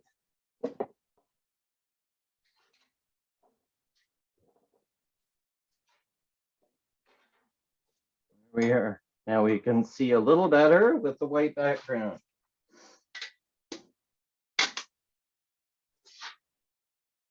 Tighten your quill lock. It won't loosen with any vibration. And I'm going to start with a spindle roughing gouge. Okay. My tool rest is below center, and I am cutting at center. So I'm going to start off with just making this a round cylinder.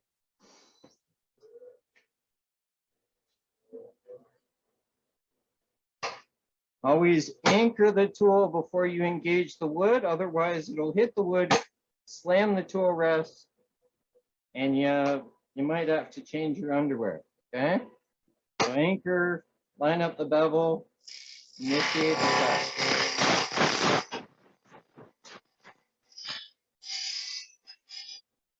Check it's round, we're round, I don't suggest using your fingers because they could get jammed or cut.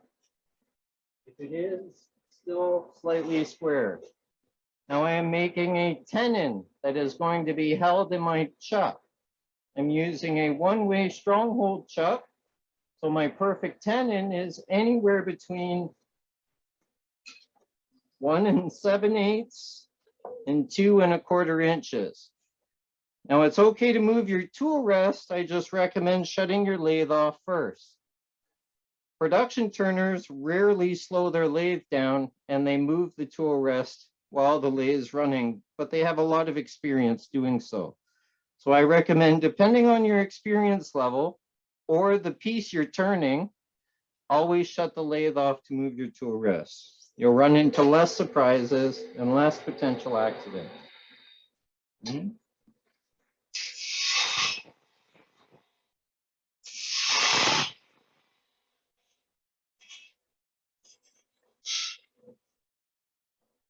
There we are. Now, when you make a tenon, you want this shoulder here to be flat because that references the jaws of your chuck. And that will reference, this will be spinning as true as it is between centers. Your tenon needs to be the proper size for the chuck you're using. I'm using a one-way stronghold chuck. So my perfect tenon size, right there, I'm at 2 1/8. So I'm bang on. What you want to have is full surface compression, full maximum surface area of the tenon in contact with those jaws. That will be your strongest hold possible, okay? If your tenon is too small, you're only going to be contacted in the bottom of these gullets. It's a weak hold. If your tenon is too large, you're only going to be in contact on these corners. A weak hold. So your strongest hold is a perfect circle within the size of the chuck you're using because you're going to have equal and adequate compression, giving you the strongest hold possible. Now the distance, here I have 3/8 of an inch, which is perfect. The maximum size tenon you want is 3/8 of an inch because that gives you 1/8 of an inch air gap in between the wood and the chuck body. You want that air gap. You don't want the wood bottomed out on the bottom of that chuck, because if I get a catch on this opposing corner and it's bottomed out in that chuck, it has leverage to pop out of the chuck and fly through the air. So by having that 1/8 of an inch air gap, it acts as an airbag absorbing that shock and 9 times out of 10 staying in your chuck, as long as you tightened it properly. Okay? Now I'll switch this around.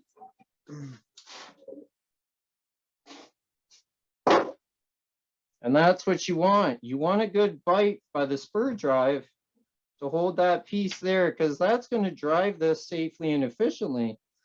But more importantly, keep it on the lathe.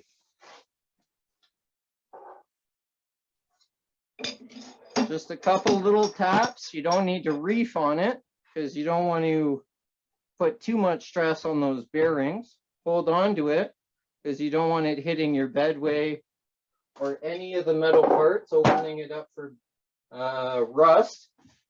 But what you can get is a nice shiny stainless steel bedway which won't rust, even when you turn wet wood or ding it. I hold this stationary and I turn the back wheel. I don't hold the back wheel and turn the chuck because it could be off slightly and it can ruin the threads of your spindle or your chuck adapter. Chuck key. If that chuck key is in that chuck, my hand never leaves that chuck key. You don't want to forget it there. Come back, start the lathe and have an anti-tank round flying through the air. So my rule is if it's in there, my hand never leaves the chuck key. Right, bad juju. And also, if you were to do that, it can actually come around, hit your tool rest. That will damage your tool rest, break your tool rest, damage your banjo, damage your chuck, damage your threads and your spindle. It'll send those belts squealing across that wheel. So it will be an expensive fix and an expensive mistake. Okay. That's if it doesn't come airborne and hit you like a mortar. Or you could break the gear tines in your chuck and make your chuck basically unusable.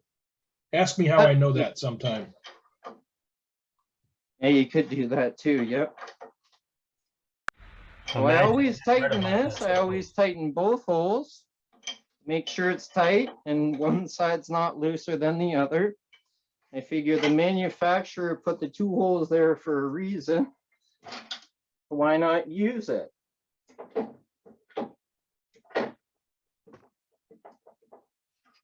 Now the first thing I do is I come and I face this surface so I have a flat surface. You can do that with a spindle gouge. You can do it with a skew. You can do it with a bowl gouge. Which tool should I use?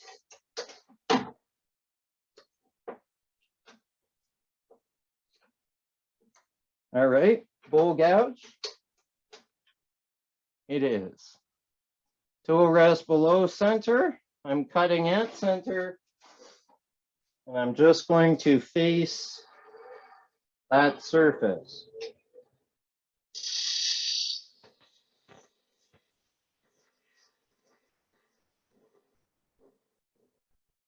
Flute is at a 45 in the direction I'm cutting.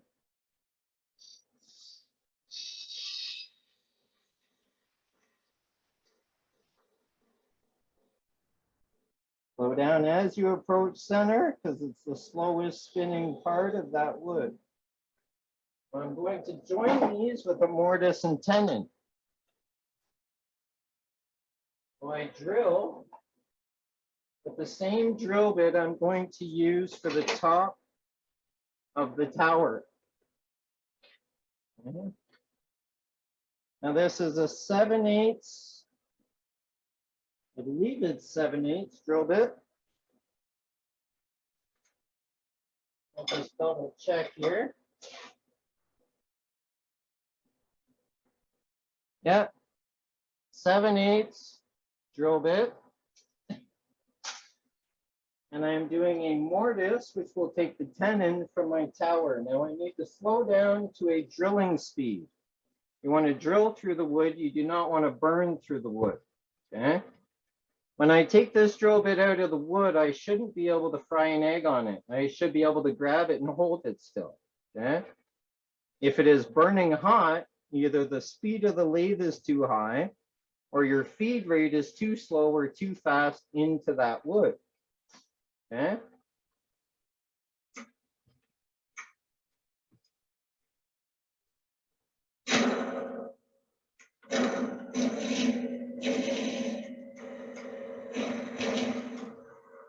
Drill down about 1/8 of an inch.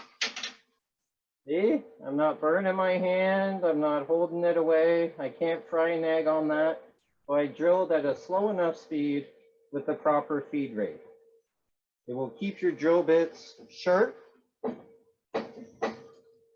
and your wood less likely from heat cracking.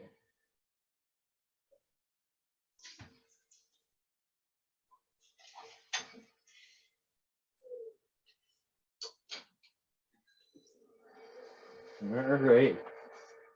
Now, the base of my tower, you can make whatever diameter you like. The only thing is, you need to keep in mind how it will sit on your base. So if it's 2-inch, we don't have really much contrast between the base. How about 1 3/4 inches? That looks much better. So I will take a pencil and I will mark that roughly around 1 3/4 inches. You can double check with your calipers if you like, and I'm bang on.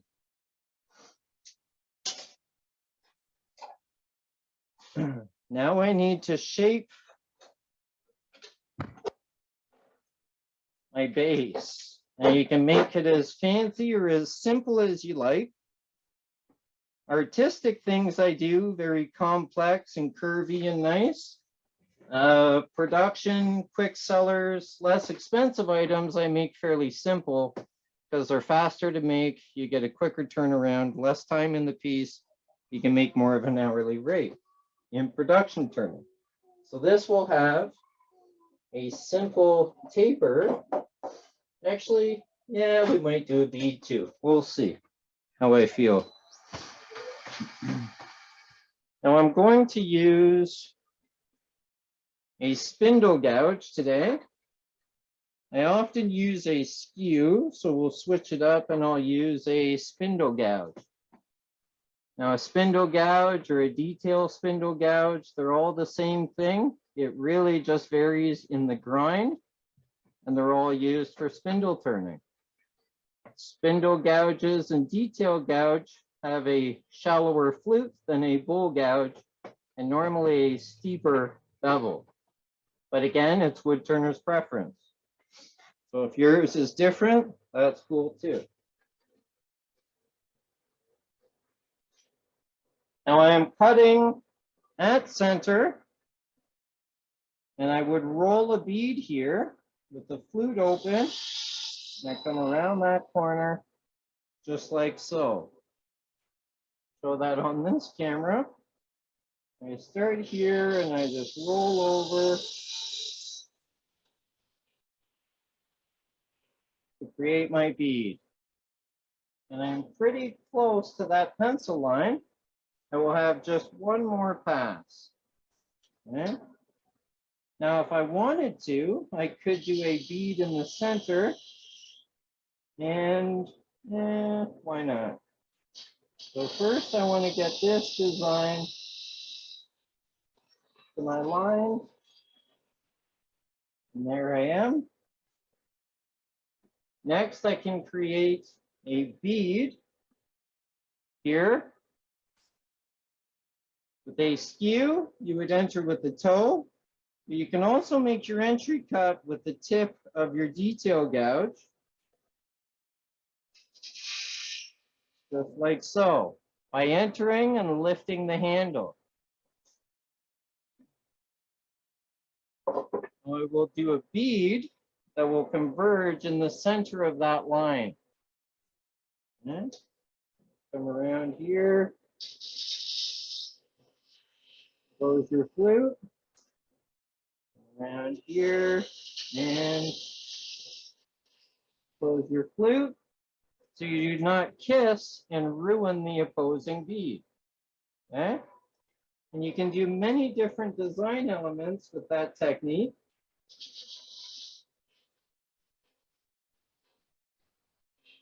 Now it doesn't need to be quick. It can be slow and controlled. And these are all slicing cuts because I don't want to sand for hours. Okay? Over time, the natural progression is you want to sand less. In the beginning, you will sand much more, but over time, you want to sand less. Okay? So with good slicing tool control and technique, you have very little sanding. So however long that piece takes to turn, you shouldn't sand longer than that takes. So here I'm starting with 240 and I'm finishing with 240.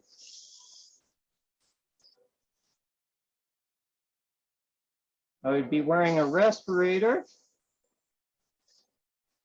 and I would have my dust collection on.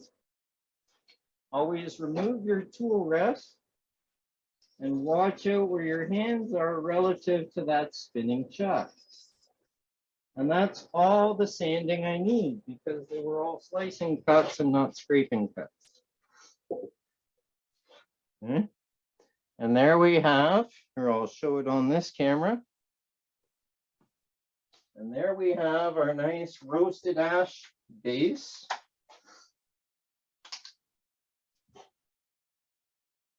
Oh, there we are. Now you can also burnish that if you want to make it shine a little bit more. Take some wood chips off the floor. And we just press those up against the wood. It will burnish it, it will polish it. But watch out for the chalk relative to where your hand is. Okay? You can also do that with heat by using the back fabric side of your sandpaper. Okay?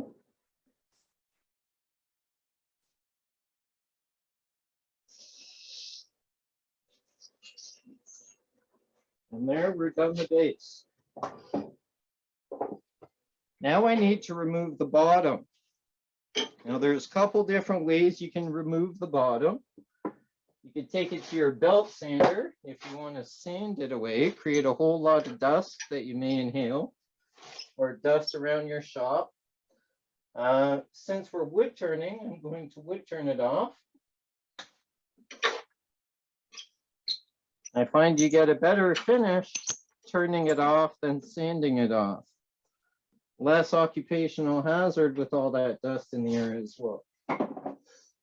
Okay. And it's a good skill builder to be able to do this and practice it.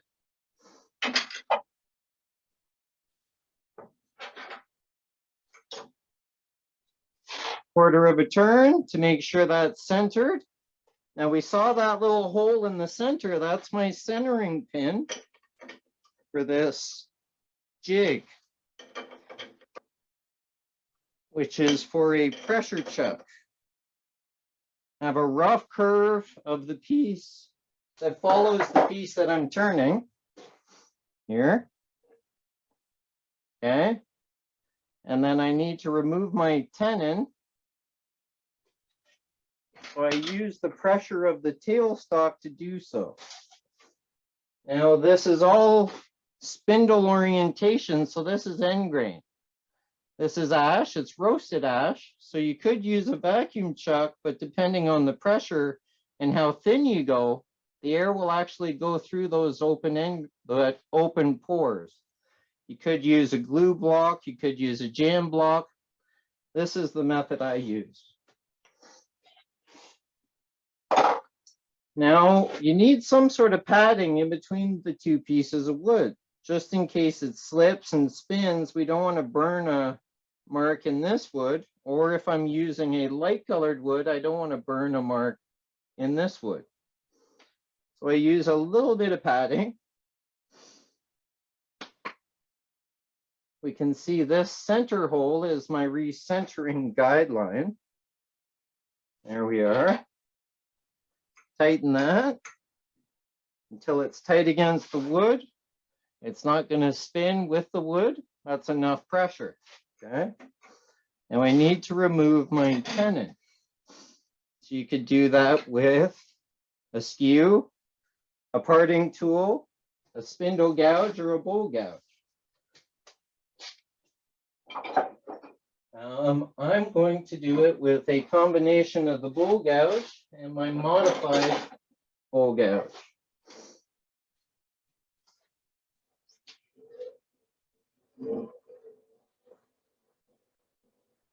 Double check, make sure it's running true. My finger is not flopping all over the place, so I know it's riding true. So I just need to cut this away.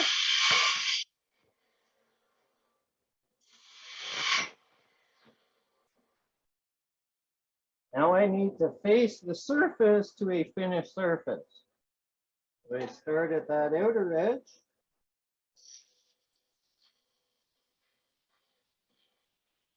And across, riding that double, making it slightly concave.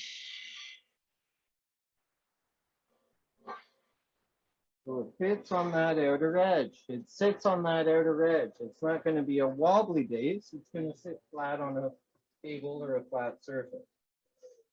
Now it can be slightly concave if you like, but we want to have that ruler with a flat surface. Okay. I have a little bit of a hill right here. So one more pass.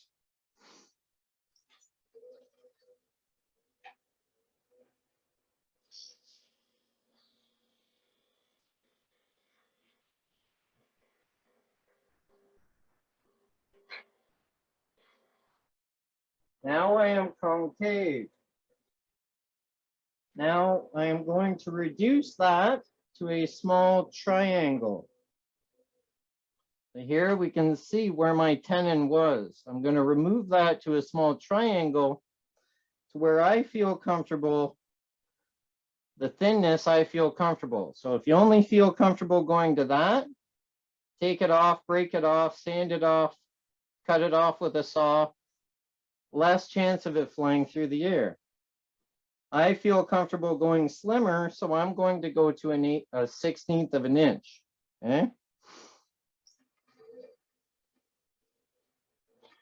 So now I switch to my modified bowl gouge, which is sharpened straight across the top, same bevel as my Irish grind bowl gouge. It is just flat across the top rather than having a curved wing. Okay. Grab the bevel, a little bit more here.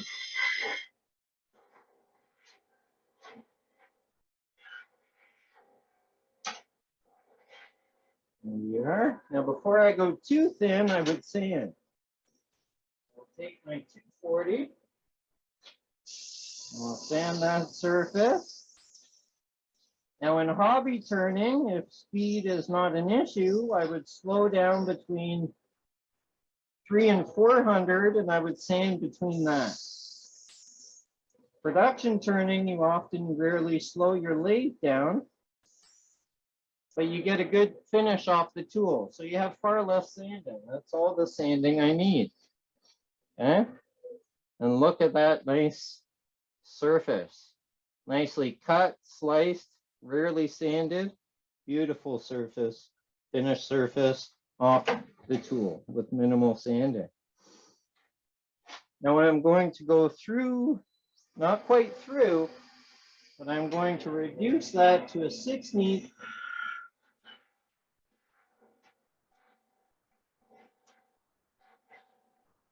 Here. I'll take my thin kerf parting tool. Stretch that away a little bit more. There. And it came off slightly, but that's okay.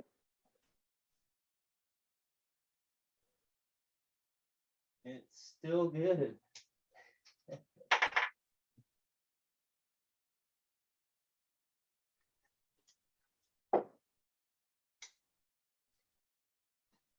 There. We have our base here. Let me see. It's a little too thin, but that's okay. We have a small piece here that we're going to sand off.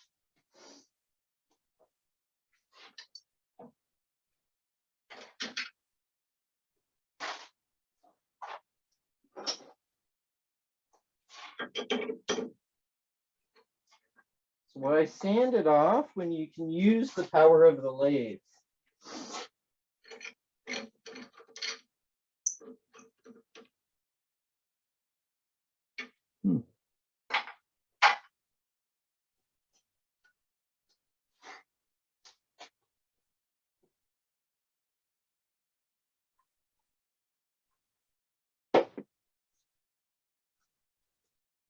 Here. So we can sand this off with our sanding disc.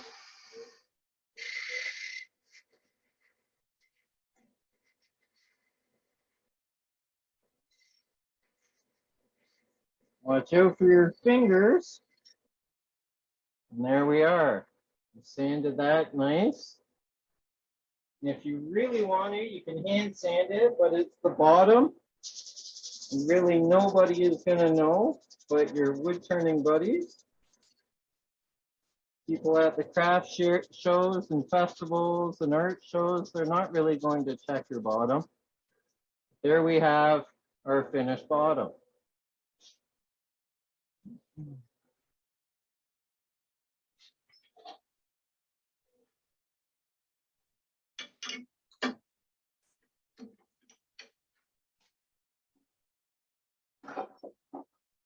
All right, now we're going to do the tower portion. So since I have a piece that is perfectly square, I can set this in my chuck jaws here, just like so.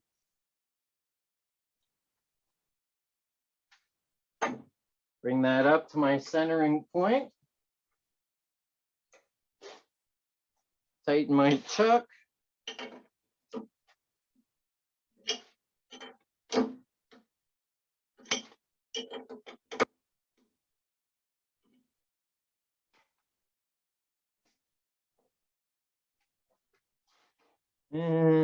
One more.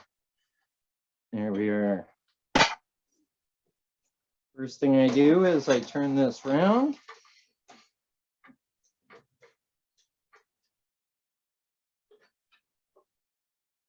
My tool rest is set to cut this perfectly from end to end. I have it stop before the jaws, so there's no chance of me hitting those jaws as I approach those jaws. Okay. I'll rough this round quick.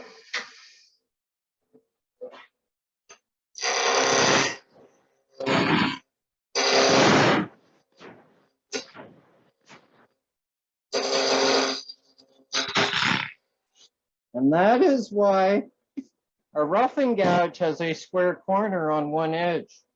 You can go from square to round without worrying about getting too close to that chuck.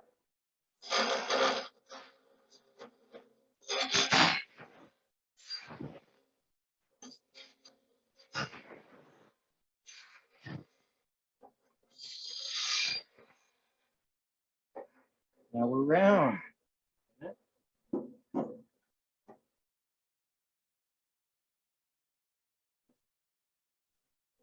Just going to move this slightly. There we are. All right. Now we can see me drill.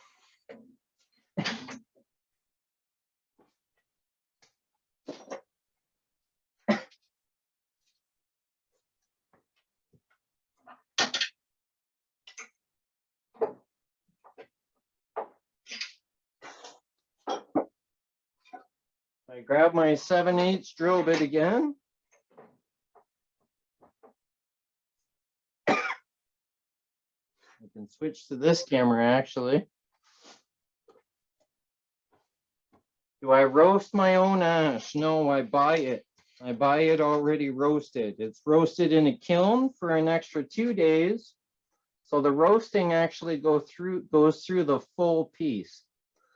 There was a discussion about this at one of our meetings, and people brainstormed and talked about roasting their wood in a smoker or a barbecue. But you want to roast the wood. You don't want the wood to ignite or combust. So you have to be really careful about that. And with the excessive heat of a smoker or a barbecue, it's more likely to roast and singe and burn on the outer edge before it ever roasts through to the inside. So rather than mess around and waste my time roasting it and the learning curve of actually doing it properly and efficiently, I would rather just buy it. They got it down to a science, and it's no more expensive than regular ash. Okay? Any other questions? No.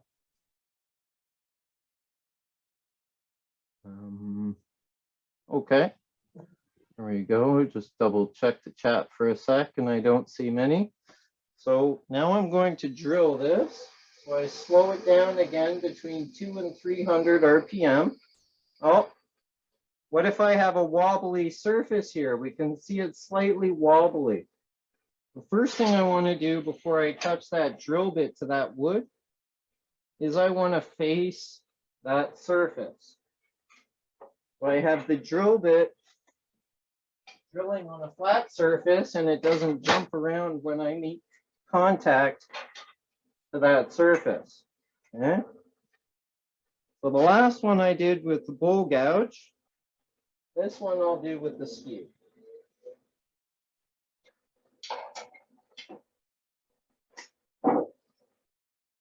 So I'm using my toe rather than my heel. Okay? And I'm riding that surface right down that vertical wall. Now I have a flat surface that that drill bit can touch up against. I'll show it again here.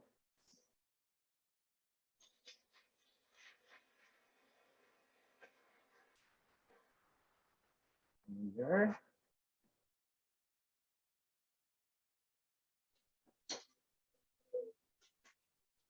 Now that vertical cut will probably be one of the hardest cuts with the skew. You have to make sure you stay within that sweet spot. You don't want to contact that hole bevel because it will wake you up very quickly.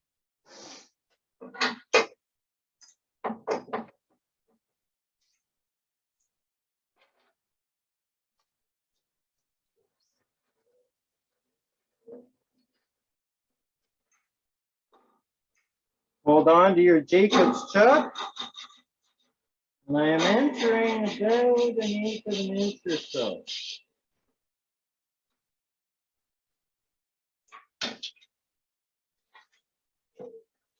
I'll double check with my caliper.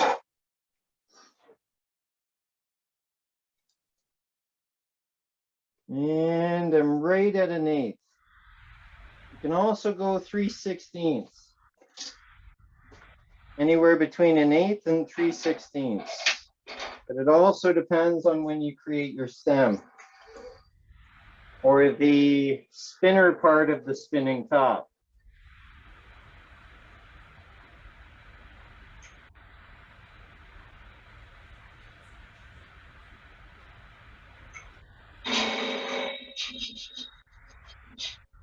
There we are. And that's deep enough. Pull your Jacob's chuck out. Always have that hand on that Jacob's chuck, especially when drilling deep. Friction, the wood can expand. Grab your drill bit. And if it grabs your drill bit when you're out feeding it, it can actually come out of the quill and be an anti-tank round flipping around in the wood until the wood breaks, and then it will launch that piece of metal with a sharp drill bit through the air. Bring up my live center. I just want to double check that, make sure I have no fuzz in there and I have a flat surface.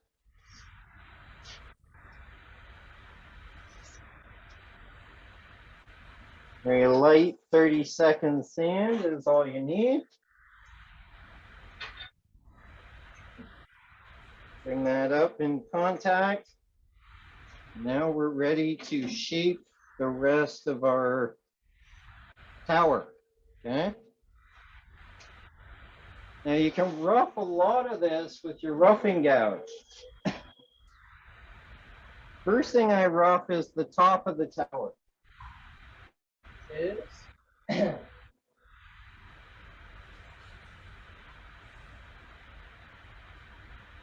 This portion, okay?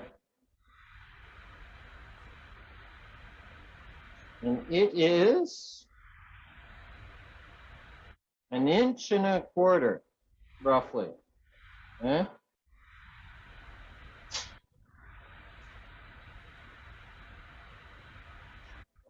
So I take my ruler, I just eyeball it.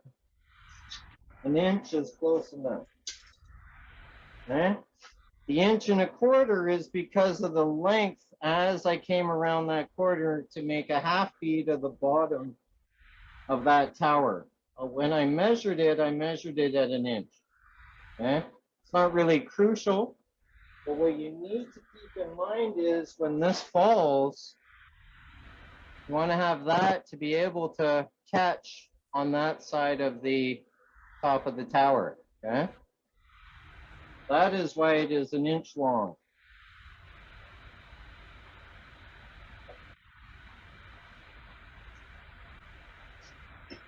I can do some rough shaping with my roughing gouge. And I will do the fine shaping with a spindle gouge or a steel.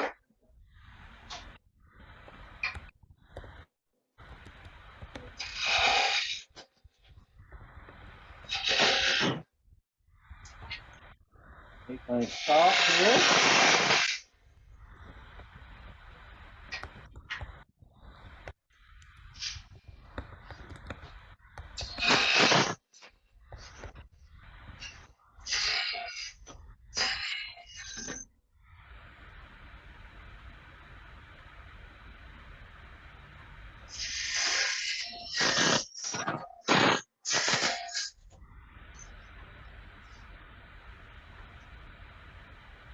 Now the wall thickness, you can vary. It can be 1/8, can be a 1/16.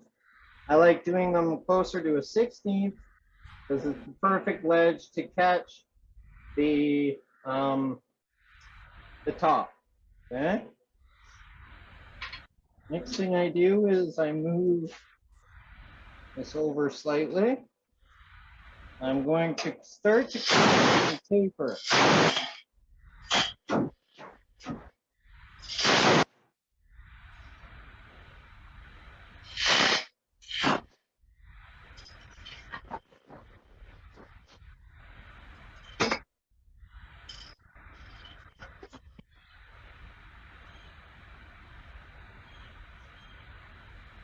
Good enough for now. Now I will switch to my spindle gouge and I will refine my rough shape. Okay.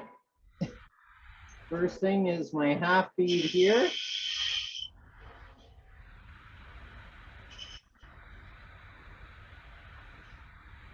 Okay.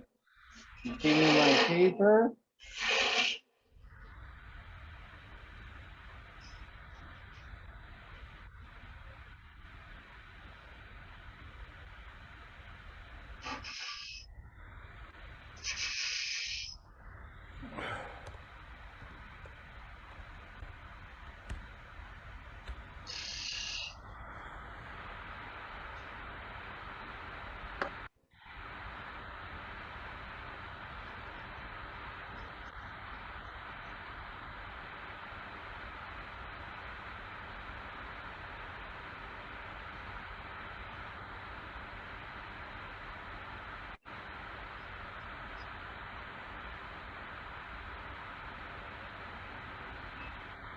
You can make that as thin or as thick as you like. You could also do those cuts with your bowl gouge.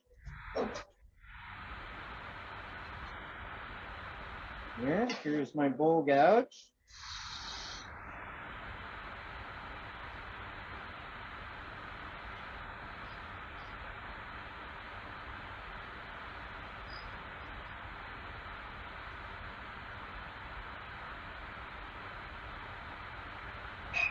Goes your flute when you hit that wall.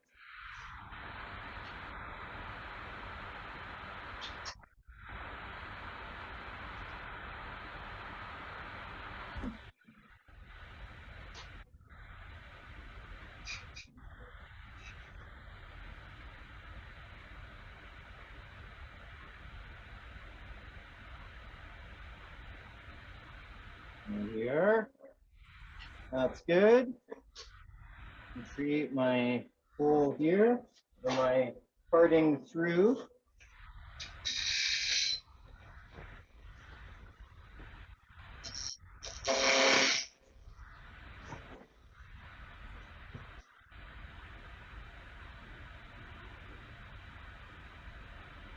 Underneath.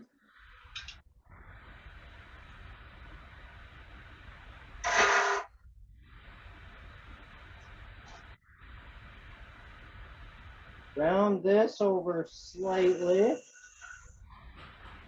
very slight.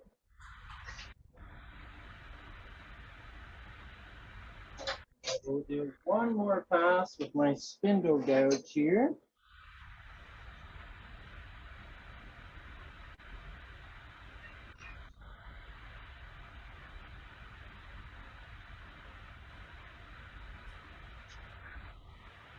Need to adjust my foot in there. Now we can rise the double all the way to the top. My roughing cuts are an 1/8 or more. Finishing cuts are a 1/16 or less.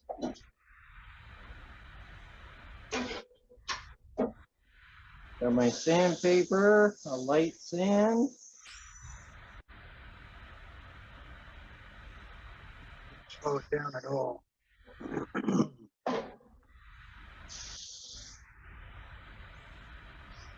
Watch out for that sharp edge. It is going to be very sharp. You do not want to touch it with your skin or your finger to see how sharp that corner is, because we can see here it is that sharp. Okay. We want to soften that slightly.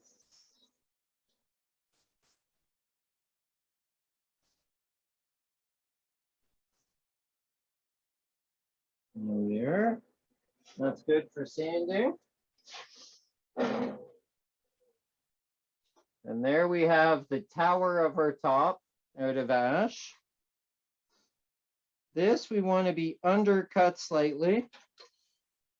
But we need to make a tenon that fits the mortise that we drilled into our base.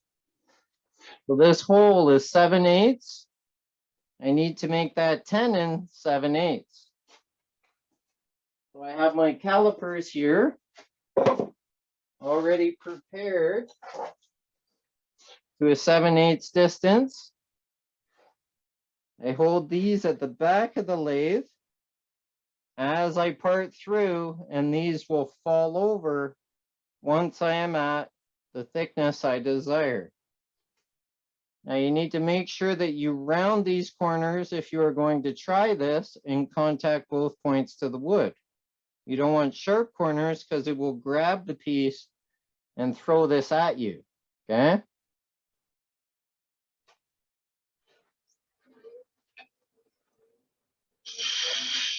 Holding the tool one-handed, holding this back here, right there. I'm at my distance for that mortise, okay? I want to undercut this slightly. So I know it is going to sit flat on our base. The Forstner bit size was 7/8.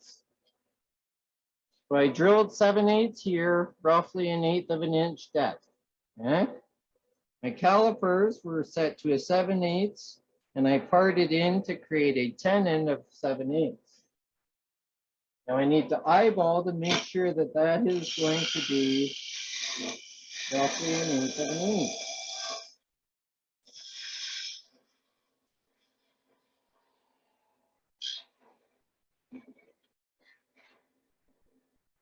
They go as thin as you feel comfortable. I'll soften this edge again.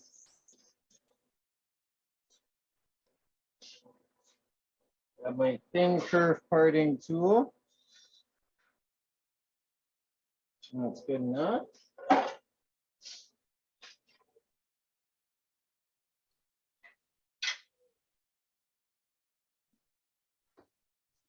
Now my grain is running this way, so I want to break it with the grain so it severs above the surface, but it doesn't really matter because it's going in a base.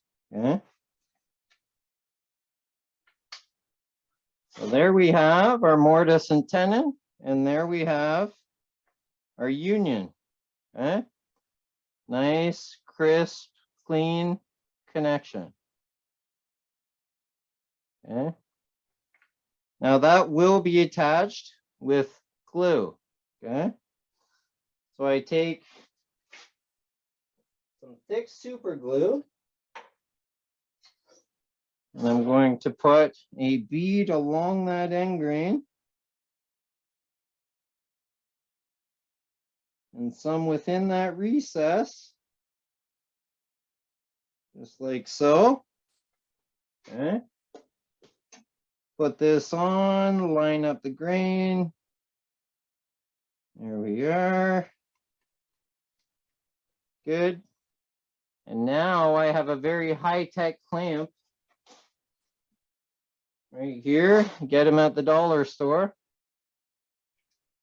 Whoop.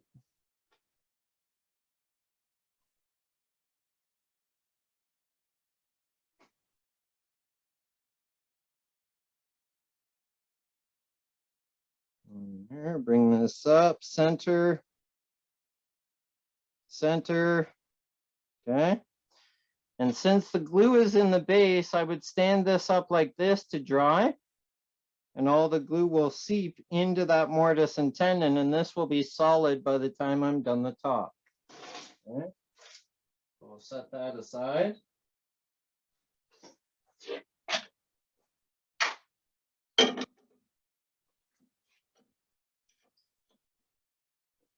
Yes, it was a 7/8 Forstner bit, and I drilled in 1/8 of an inch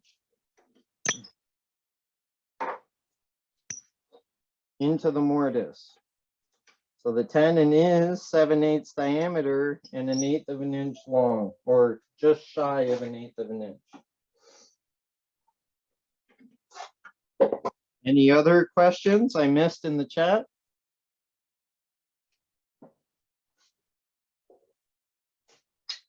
All right, now the top. Pretty good for coverage. Thank you. Perfect. The top is 2 by 2 square, 2.5 inch length. And I stick this in my chuck. You could turn it between centers, turn a tenon, but since it's perfectly square, I can fit it right in my chuck just like I did before.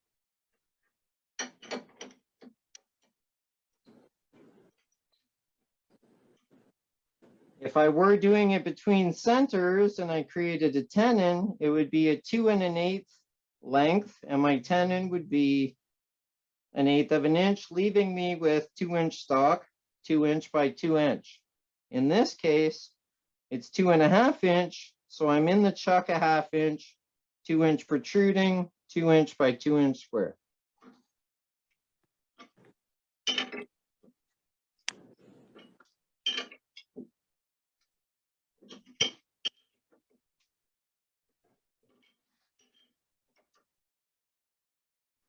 Here.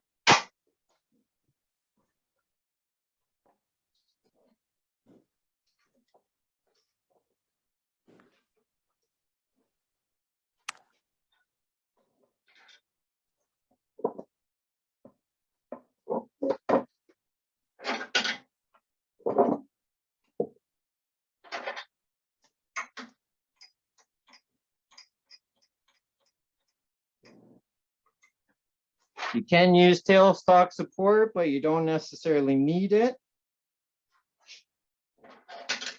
So I'm not going to use it. Because I'm using this base and it's so far over, I would have to have my quill so far out.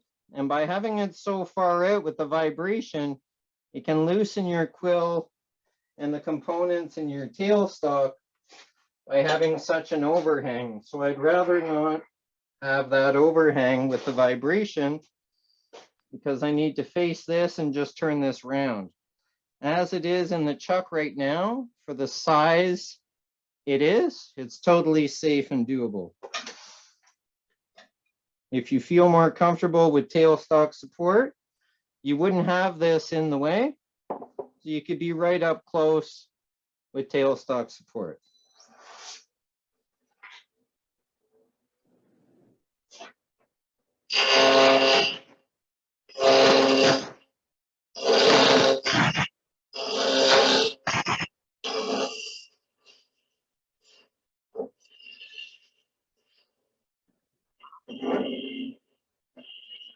There, we're round.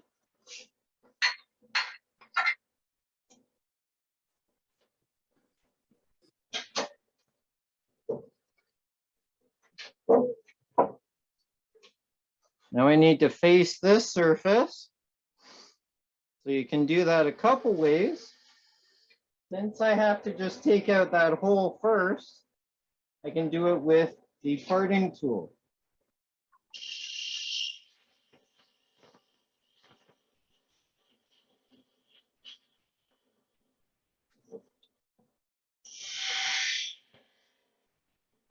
Okay. Now I need to create the bottom of my top. So this portion of the top. Okay. Now when I make this, it is the width of my parting tool. So I enter the width of my parting tool. And I go down to about half an inch. Okay. I then take that half, I split that in half, and with my spindle gouge, I create a taper.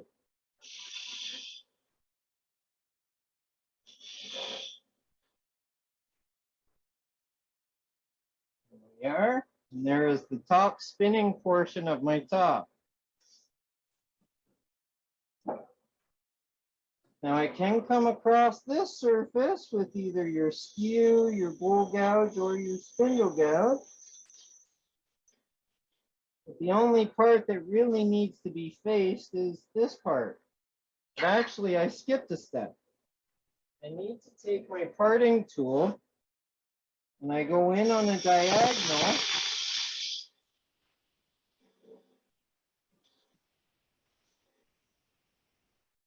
And I create that shoulder. That shoulder is what is going to catch. This shoulder is what is going to catch on the top of the tower when it flops over from spinning. Okay?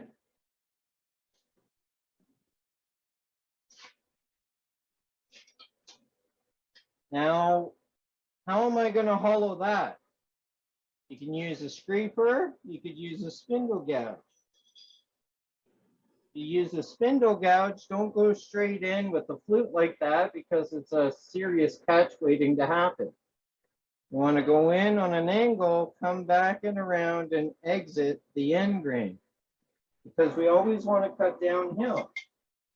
So all the cuts I did on the spindle were always from the high side to the low side. So I cut downhill.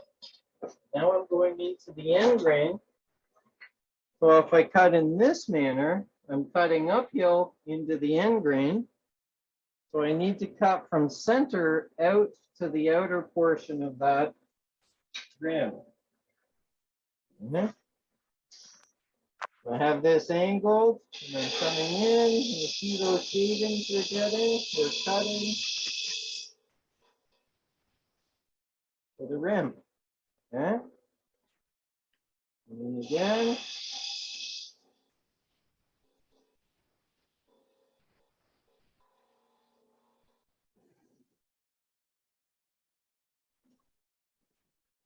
You need to see, grab a light. Tone that down a little bit there.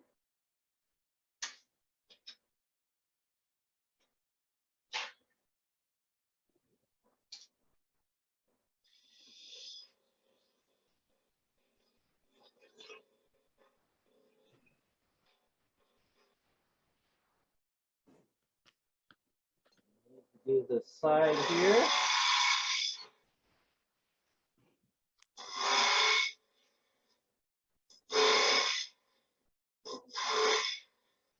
Now the walls need to be fairly thin. You don't want too top heavy of a top because it will fall out of your tower.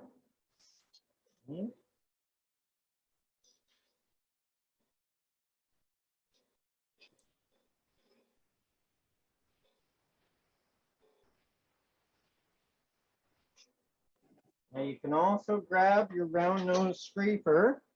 If you use a round nose scraper, tool rest is above center. But I can't get right in there because I will be presenting the whole tool flat in that end grain. I want to come at an angle and come out that end grain to the sidewall to create my wall thickness. But I'm only doing from the center to the wall. Oh, shoot. That just broke off on me. That's okay. I got more prepared.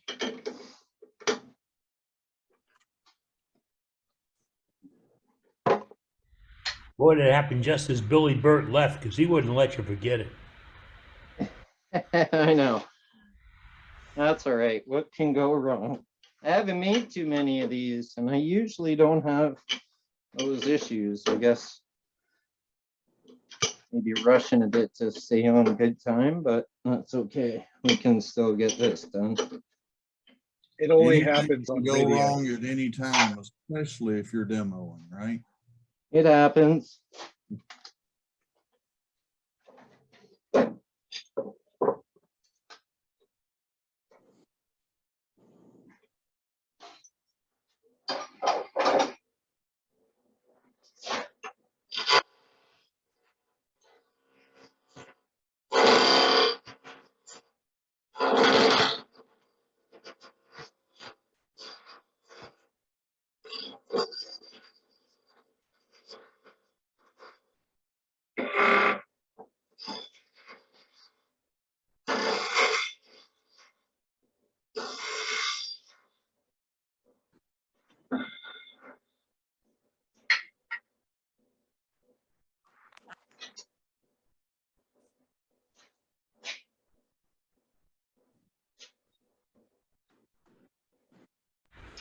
Members, if you're just joining us, we did a complete narrative on what's happening right now a few moments ago.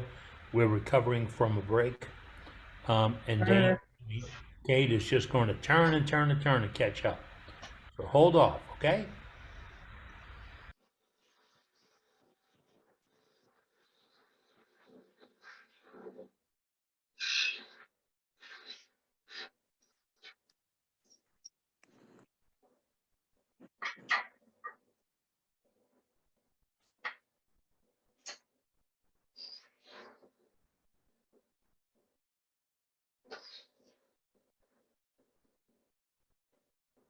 There. I come in with my parting tool again, diagonally.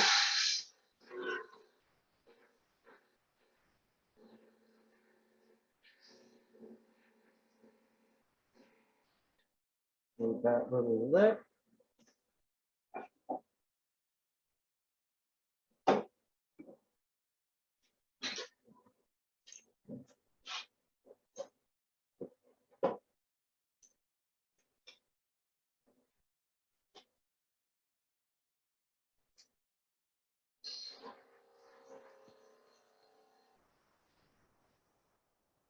Here's my wall.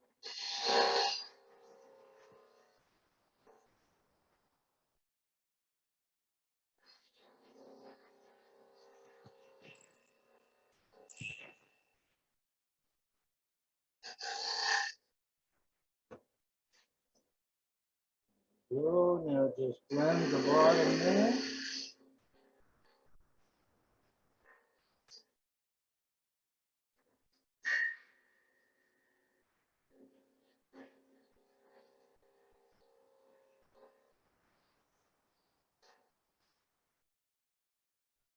There. That's all I need. If you can do it right with this the first time, you don't necessarily need a scraper. Now I would sand that very lightly. And I don't stick my fingers in this crevice because if I get bound between the two woods, it's going to twist and torque. So I just go in there. I don't try and get in behind that shelf. Just soften those sharp corners. I don't want to modify the point. I just want to sand this and round those corners so they're not sharp. That's all the sanding I need for that.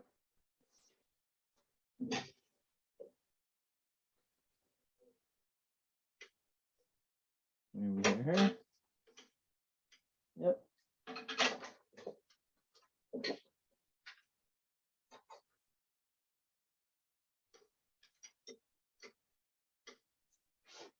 Now I need to shape the outside to match the inside.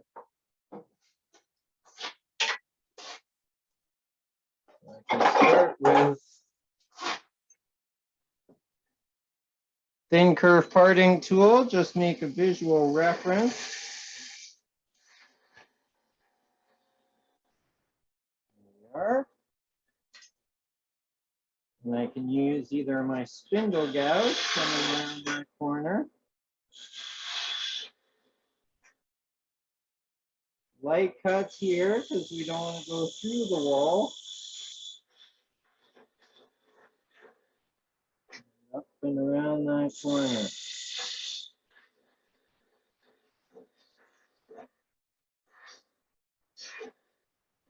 There we are. And you could also do that with your skew, which will give me a better finish.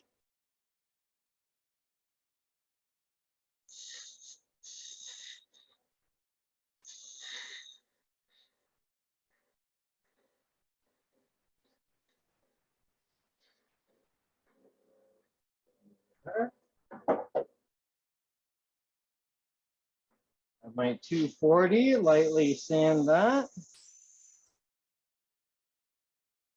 Soften that sharp edge. All the sanding we need. Now, here's a good tip.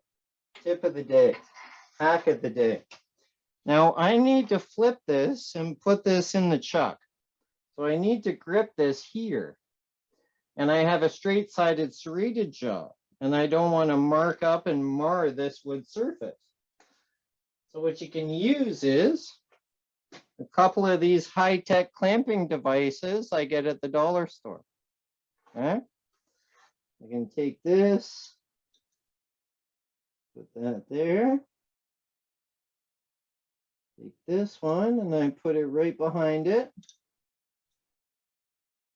And the elastic band is just enough cushion for those serrated jaws of your chuck. Okay? Keep in mind, you also have to bear in mind the wall thickness and how much compression I can use on that wall thickness.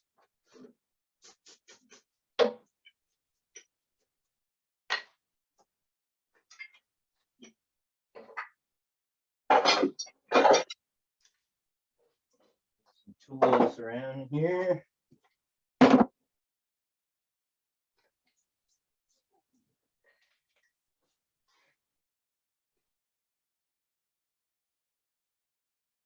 There we are.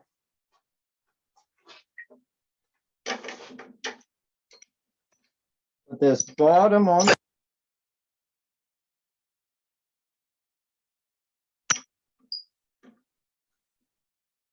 Now, how much is too much pressure? If you hear it crack, it's too much pressure. If it comes flying out of the lathe, that's not enough pressure. Okay. Bring up our tailstock support here. And I need to remove this material.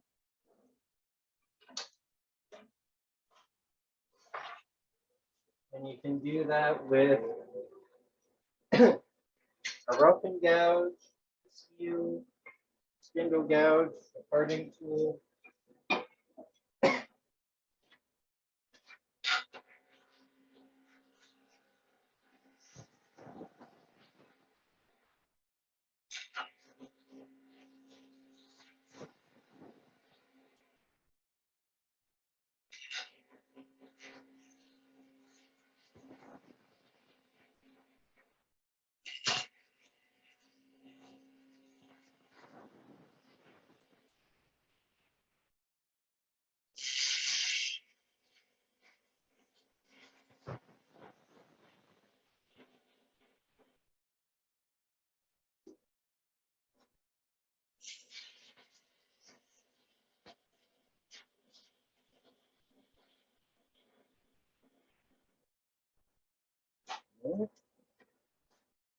Before I go too far, I want to shape the top of that top so it's curved.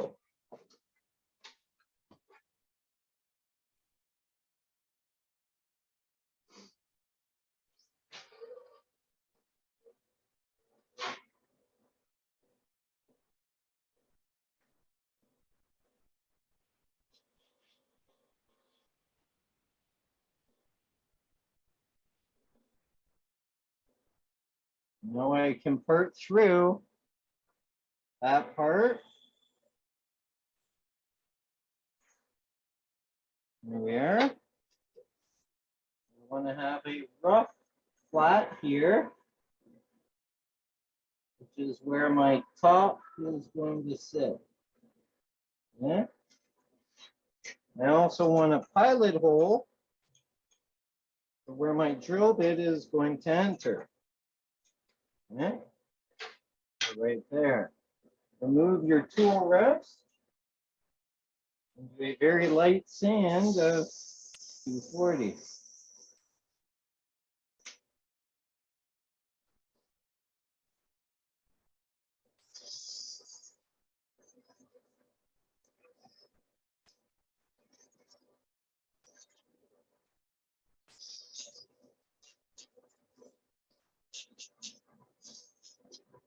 There. And we have the top of our top.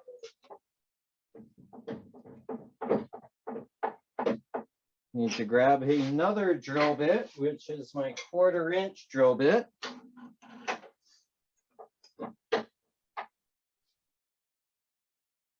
Line that up. Slow down the speed of my lathe between 200 and 300.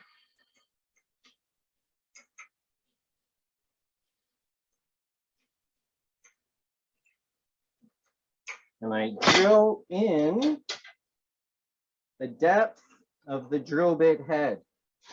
So I'm only drilling in to the top of the head of that Forstner bit. Okay, so maybe 3/16 or so.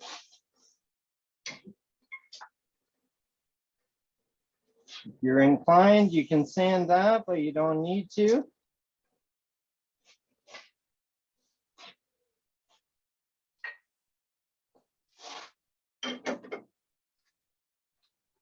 And there we have the top portion of our top, where we have our shoulder, our ledge, hollowed end grain, 1/16 of an inch or 3/32 of an inch wall thickness. We use this so we don't have any teeth marks in the wood from our chuck jaws. And we have a centered hole for our handle. Okay.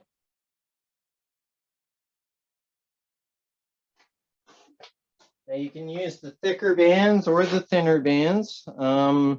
I thought I had some thicker ones. I didn't, so I just doubled up the thinner ones side by side, and they worked well on all the others as well.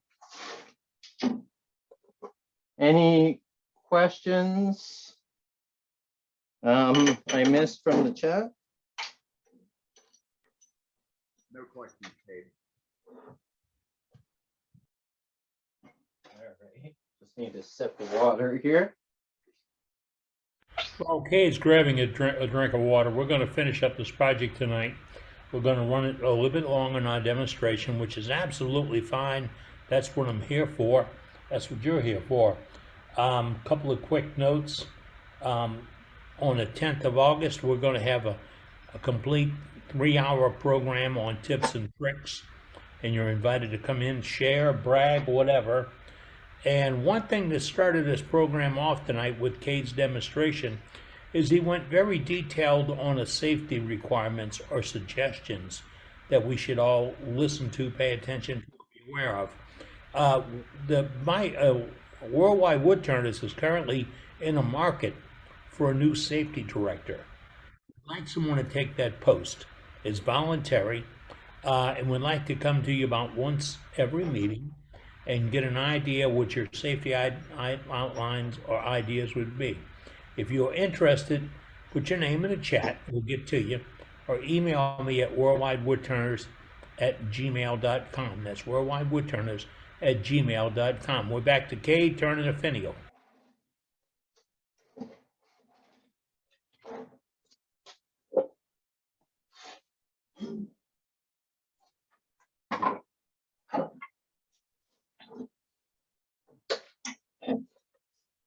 Now we're doing the handle for our top. Now, a couple problems you may run into are you do not want the hole to be too deep, because when you spin it, it's not going to have enough room to flop over and fall over. You also do not want the stem to be too long, because then it won't latch as it comes and falls in. If you have this too long, you need a steeper hole, but then you also need a lighter top, because as this comes down longer, you have more leverage and top heaviness that this will actually fall right out of the cup. Okay, now these I dished out and I took the Forstner bit point out, but I find by doing so, the spinning top flops around a lot more, and then when it goes to fall down, it violently hits and falls out. Now those are a couple problems you might run into when making them, but also you do not want too heavy-handed of a handle, because the more weight we have out here, the more top heavy it is, and the more likely it is to just fly out and fall out of that cup. But if you have made these and the handle is too chunky or the stem is too long or vice versa, keep them, give them away, give them to grandkids or kids, or sell them at craft fairs, because they are still good spinning tops on their own, okay? Rather than just being in the tower. They will still spin. So I have 3 duds here, but they will go in my booth with all the other spinning tops I make and sell at the festivals, just to pay for my booth. Right? So they will still work if you have trouble with getting those precise measurements correct. All right, now the finial, or the stem. And that is why I make the stems quite tapered, and I keep the mass of the wood close to the head of the top. So it has a lower center of gravity, and it is less likely, it's not so top heavy to flop out of the piece altogether. It just falls nicely and sits just like that. Okay. All right. So this guy, we can rough with whatever you like. Sure, part of rough and gouge.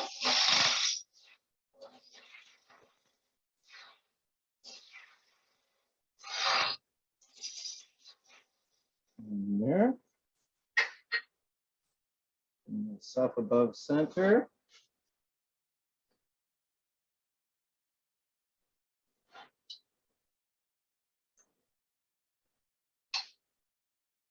I start with the taper. I create a few V cuts. And create my taper of my handle here. I wonder why it's going so slow. I'm around standing speed. There, I'm back up to 1800.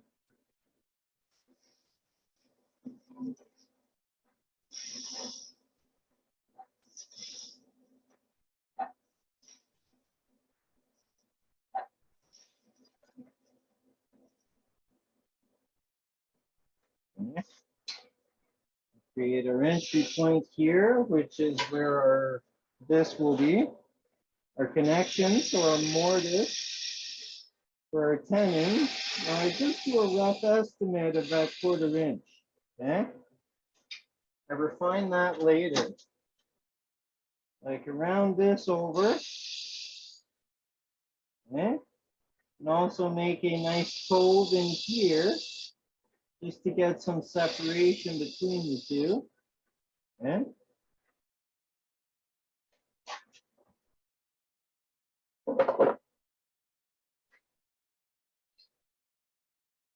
This is a little high there. Come in like a half bead into a cove. Half bead into a cove. Blend the bottom. Now, to define my tenon, rather than try and worry about measurements and stop the lathe and start the lathe, what I use is, when I make a whole bunch of finials or handles for these things, a lot of my holes are 1/4 inch. So I use a 1/4 inch wrench and I sharpened a bevel on either side. Now, when you use this, you do not want to contact both sharp edges because it will kick back at you and the piece will break.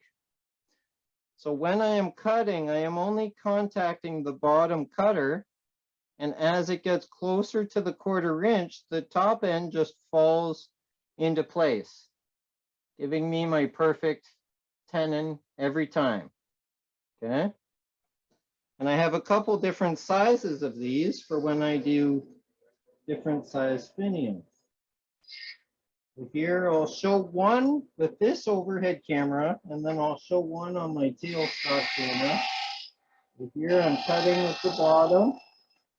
The top just falls over into place. Okay. Here I am cutting with the bottom. The top just falls over into place, just like so. Okay. Now I want to make sure that the corner where it connects to the is crisp and slightly undercut. But I have my perfect size tenon for that 1/4 inch hole. Okay, now I need to taper this end and finish it. I can grab my trusty skew again.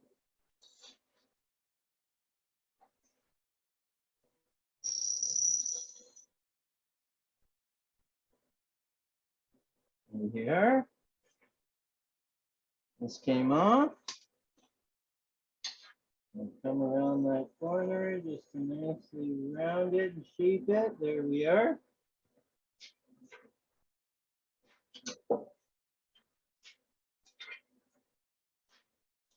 Grab my 240.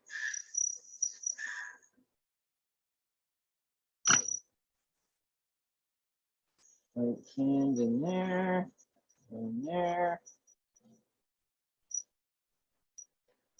All the sanding you need. And I take my thin kerf parting tool and I part through the base of this, catching it as it comes off. There we are. There we have our tapered handle to our spinning top. Moment of truth, does the tenon fit the mortise? And yes, it fits the mortise perfect every time. Okay. Now I would take my super glue again.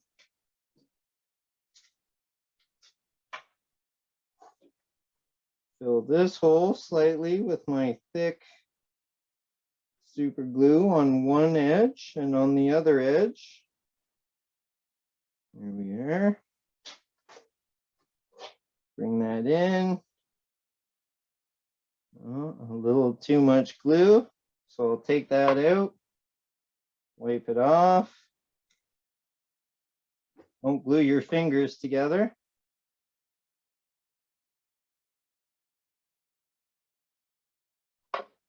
Little too much glue. Just wipe it on your work pants. The wife will really appreciate it. You get a little bit of squeeze out there, that's okay. take that, wipe that off. Take your 240 again and go across if you like.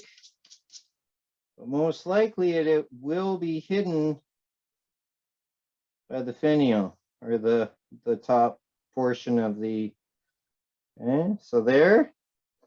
I would leave that for a few minutes. You can attach it with an elastic band clamp again, like I did with the base. And then I will grab the piece that we just turned and we will see if the spinning top falls properly within the tower. Now the crucial measurements will be the distance from the top to the tip where the undercut is, as well as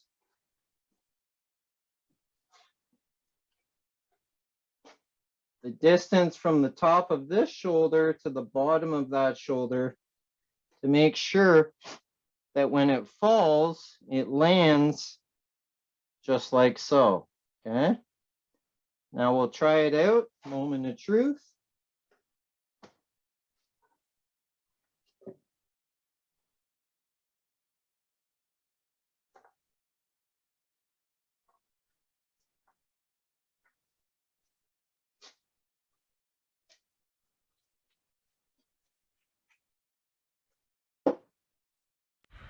There we have it. There you have it. Great job, Kade. Nice job, Kade. Fantastic. That Good looks job, great. Kade. Thanks, Good job. everyone.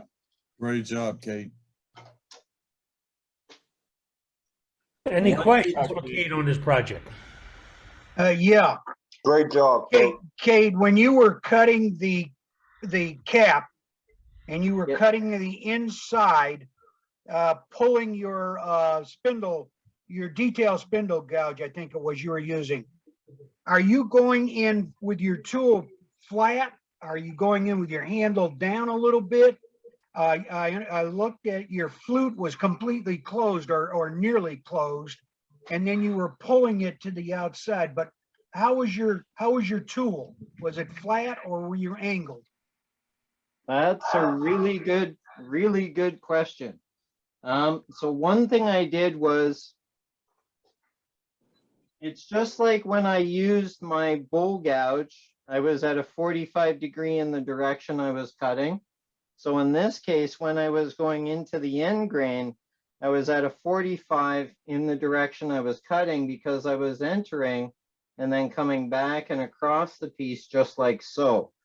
You do not ever want to go in flat with that flute facing because that will bury itself in the end grain and it will be a very violent catch. Okay, so you want to angle it. And even when I did the stem, I can actually throw on a small piece here and I can show you as I explain it, because I prepared a few of these. I was going to make a few more and have an extra one just in case something goes wrong, you know, better to be prepared.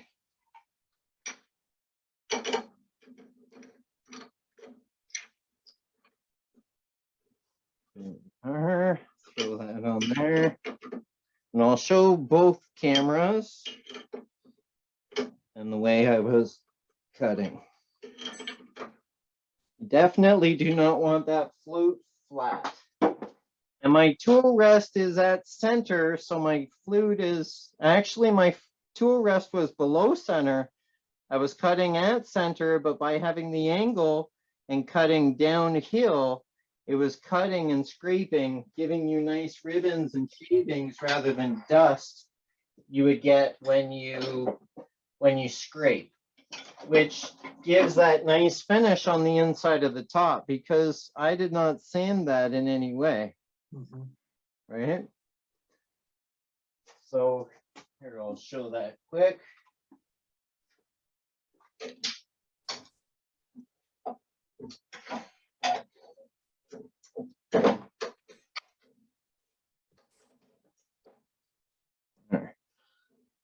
Just rough that round slightly quickly with a peeling cut of my skew.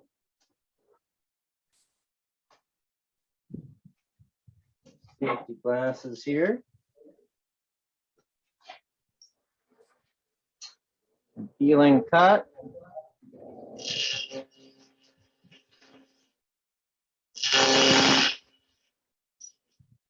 Now we have a round cylinder.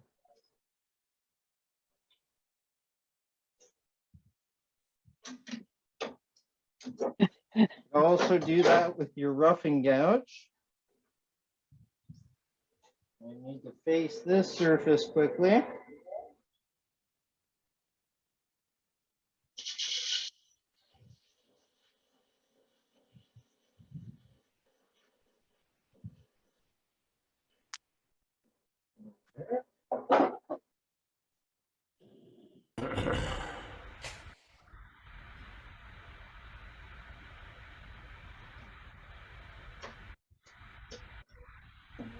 So my tool rest is below center. So if I was cutting with this, like a bull gouge, you can see I'm cutting at center.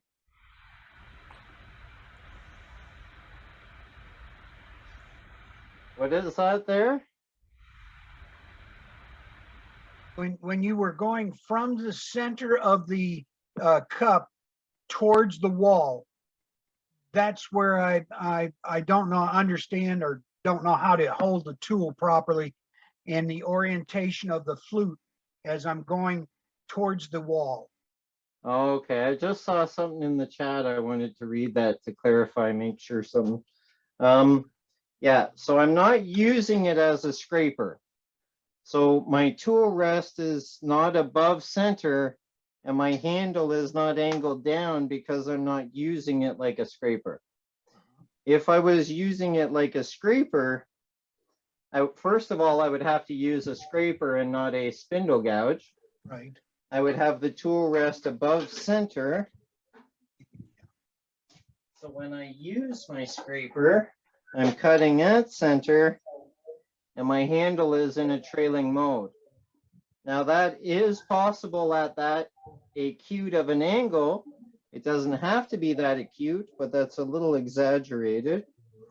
But there would be at center in a trailing mode, scraping, okay? I'm not scraping with the spindle gouge, I'm cutting. Right. So in order to cut with the spindle gouge, my tool is below center and I am cutting rather than scraping.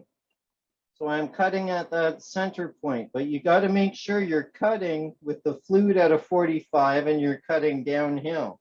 Okay, You fluted. don't want to cut uphill. You'll get a lot more vibration. It's possible as long as you're bevel rubbing and cutting. But if you drop that and this drops and that is flat, it will be one hell of a violent catch. Okay. So you have to make sure you do not do that. So in order to cut downhill, I enter at a 45. You can see here I'm getting shavings. And then I pull it down and across.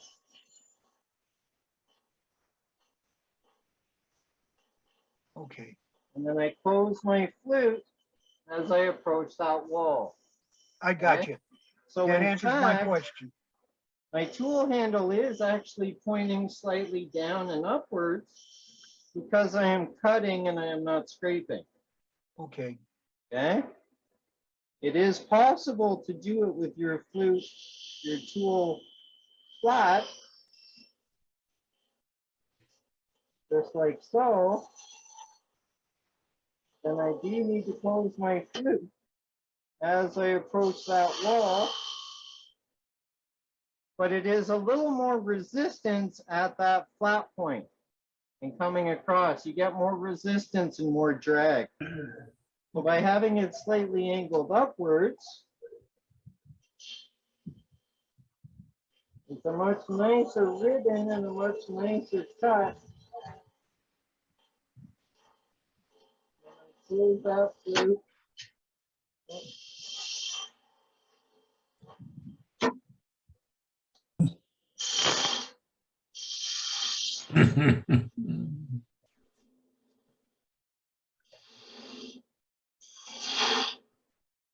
I was catching because I over rotated.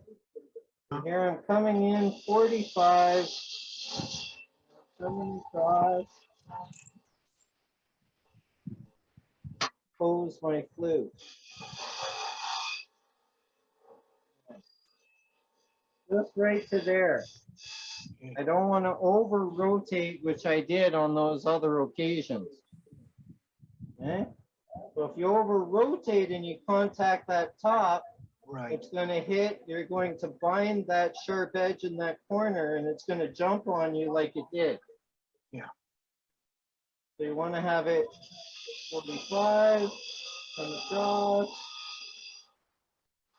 close it right to there, but no more. And then come out the end just like that. Yeah. Thank you. No problem. That I've never done. Any other questions, folks? Yes, I have a question. Cade, this is Mark's play. Hey, Mark. Do you put a, when you're doing your undercut with your parting tool, do you put a slight angle on your parting tool so that it goes in and it parallels the stem when you're doing your undercut? No, the angle on my parting tool is the exact same as when I use it for all my other jobs. Okay. So I am actually just going in on that slight angle. And by going in, there might be a slight taper on that shoulder. Correct. Yeah. I put a taper on mine when I'm doing an undercut, then it parallels the stem. Oh, okay. When I'm doing the undercut, and that maintains the exact size of that little tenon. And the other thing I do when you made your little tenon and you put your glue in on that handle, on my tenons, whenever I do that and I'm going to glue, I always take and put little grooves up the tenon. And then when I push it in, the glue can expand into those little grooves and not squeeze out. Oh, that's a good idea. And then it would be much more of a solid fit because it would go within those grooves and then. Right. I always try that. I always call them little glue expansion rings or whatever, you know. Okay. That's all I have. You did a good demo. Thanks, Mark. Thanks. Oh, Great one demo, little Kate. hiccup there, but still turned out and it all worked out. So. Yeah. Yeah, good job. Great demo. Members, what Thanks, you have Bob. to consider is you've just seen the demo done by one Well, of my it was a members great as a demo, Mark. voluntary project. Cade, Say again, Terry? I said it was a great demo to Cade. I really appreciate it. Thanks, Terry. Thanks, everyone. It's a pleasure. I always learn something from you, Kate, so thank you. You're welcome. Glad to hear. I enjoy the feedback. That's great to hear. And if you don't realize this, there are you probably know there are pay-per-views everywhere out there. This is equivalent to any pay-per-view you're going to bump into. And this was done by a volunteer by one of our members. If you choose that you'd like to do one of our demonstrations, all you have to do is ask. You can email me, you can put it in chat. Dane Chandler gets wind of it, he'll call you in a second. But we're looking for demonstrations from our members, and that's why we're here. I repeat from earlier, we are still hunting for a safety director. If you're interested, pay's good, really good. But we want somebody that will talk lathe safety, turning safety. You don't have to go overboard on it, but if you watch the beginning of Cade's demonstration, pardon me, he explained eyewear, hearing, respiratory, loose clothing, everything went along with it. And in fact, he brought out his LED strips to show you, give you a better shot at what you can see when you're turning, but what you can see when he is turning. So we're interested in more of that. And as always, there has to be volunteered by one of our members. SWAT is now about 28 days away. This time next month, they'll be in Waco, Texas. for what I consider one of the finest wood turning symposiums in the world. And I published a couple of new promos this week, and I have a couple more prepared to go out. And these are using photographs that you, our membership, sends to us at worldwidewoodturners@gmail.com. That's correct. worldwidewoodturners@gmail.com.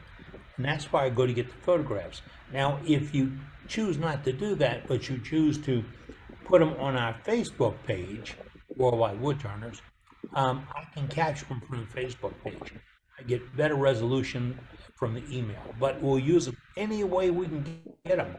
And the reason I'm doing more and more is we can generate more and more photographs every week. And I don't want to pick between A and B. I want to show you the whole alphabet. So if you've got a couple of different vision or views of the piece, send them to me, please. We're going to use them. We use them all the time. And if they fall through the cracks and I don't get them, you send them to me again, okay? 2 weeks from tonight, it's going to be tricks and TNT. Tips and tricks. Tips and tricks. I got the damn, my mind went the wrong way.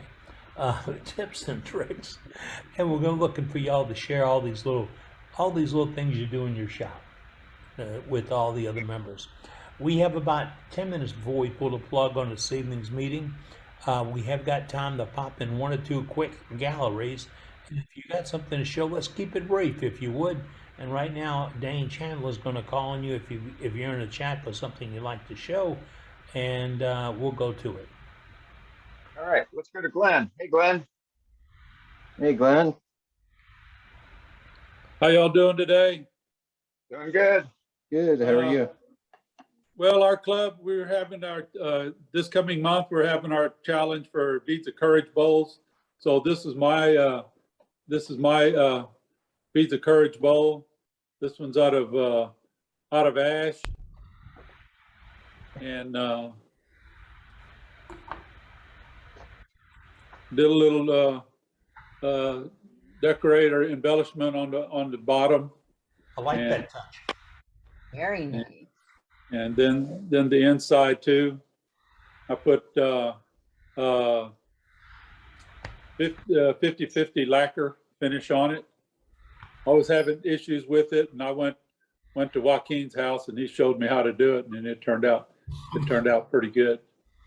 And then the lid, made it out of a piece of walnut, and did a little bit of texturing on the inside, and then I have the bead on the knob, and the knob is also walnut, a little bit different piece of walnut, and the outside's about 6 inches, 6-inch diameter. Inside's about 5.5, about 3 inches deep, and my special plug in the bottom to cover my hole, to cover my funnel. Very nice. An intentional divot. Nice. Well, this side is the side where I supposed to started dishing it out, but I had my screw in there. Now, when I was cutting the inside, I was wondering why I kept getting a hole, and that was that screw for the wood screw in there. So I had another design opportunity. Yep, handled well. Yes. Thank you, sir. Very nice. That's nice, Glenn. Are those going to SWAT? Yes. Good. Very nice. I have one more I want to make, but this one I'm going to make it make a rectangle one, about 4x6 or 8x6, about 4 inches deep. So, but our club, I had challenged all our members to do at least 2 Beads of Courage bowls. So hopefully we'll have a good number to take the SWAT. Look forward to seeing it, sir. All right. You will. Thank you, Glenn. Thank you. You're welcome. All right. Go back to Kade. Oh, all right. I have a couple things here. I just put some oil on that piece. So this is the piece I turned on the weekend for the wood turners retreat. Wrong camera. Okay. There we are. There's our egg with a pedestal turned with the skew. And we can really see the olive in this ash here where you have the color variation. I remember someone asked about what's the difference between olive ash and ash. Olive has that much darker streaking and colorations rather than just the blonde. And this is roasted ash. They were both turned with the skew, and the tenon was taken off with the skew as well. Yep. A little bit of hand sanding left there, but no big deal. And then I put some finish on the piece I just turned, and we can really see it pop here. You can see the olive ash in this piece here. Wow. Beautiful grain in the ash there. That grain is fabulous. Kool-Aid That man. looks gorgeous. That really is pretty. And you saw that created right here. There it is there. Very nice. And then the base, beautiful color contrast between the ash and the roasted ash.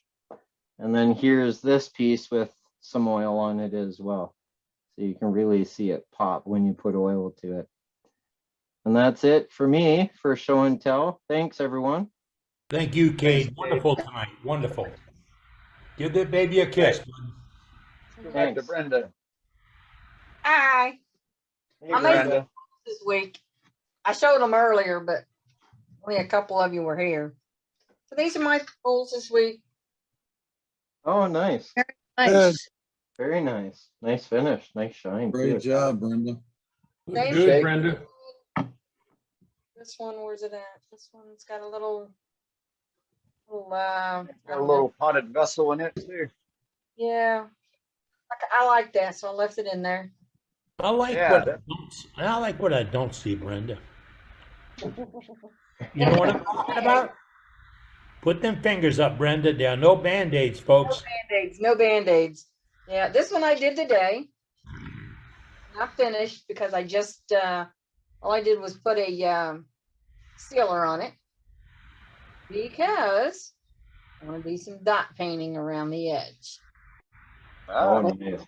That'd be cool. Nice canvas for it. I can't wait to see what you do, Brenda. Yeah. So we'll see. Got a little bit of an undercut. Yeah. The Very lady Nice job. wanted a candy dish, so I'm making them a candy dish with hopefully with some dot painting around it. So Oh, great, Brenda. Cool. Can't wait to see it. Very nice. we'll Are see. you going to put a lid on it? Yes, I'm gonna make a lid on it.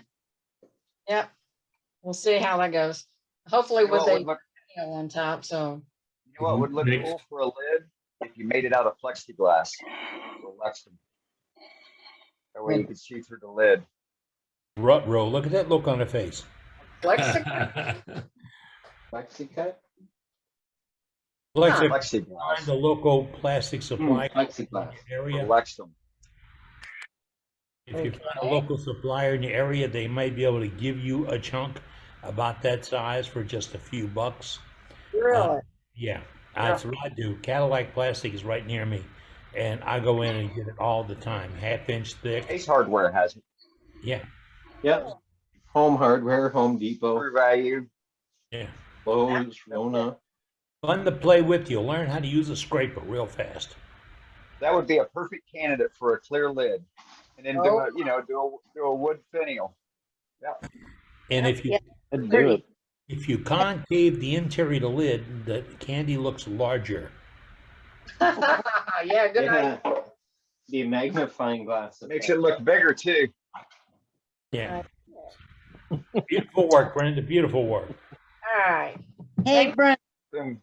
Brent, There's cogs turning. it's Sue. Call me after the meeting, Okay. okay? Okay. That's all I Thanks got. for showing. Thanks for showing, Brenda. I missed it. Thank you. Yeah. You're doing great, Brenda. Thanks. Yeah, beautiful work. And no Band-Aids. No more Band-Aids. Yep, Yeah, no that Band-Aids. might be the Band-Aid brigade queen, but she doesn't have to wear them. Well, folks, that's it. It's 9 p.m. Central Time. We normally try to pull the plug this time every Wednesday evening for our meetings. Tonight we had an extremely good demonstration. Very nice. Kade Bolger went above and beyond to present that tonight, and you saw a completed project, soup to nuts. And then he ducked off and put a little finish on it, and it's just getting started. So, hey, if you've got something to share with us, we'll be back here again next Wednesday evening. We normally turn the switch on at 5:30 Central, and that's when Brenda and Gary and Dane and all these regulars, and you can be there too, join in and we talk, chat, and have a good time. It's like sitting on a tailgate out back talking about wood turning, and that's why we're going to be here. Until next week, you please take care and be safe. I'm Cat and Eddie. Good night, everybody. Night, everyone. Night, Night, chat. everyone. Good night, John Boy. Oh, I'm not glad you're there, Good Dave. night, guys. Take care.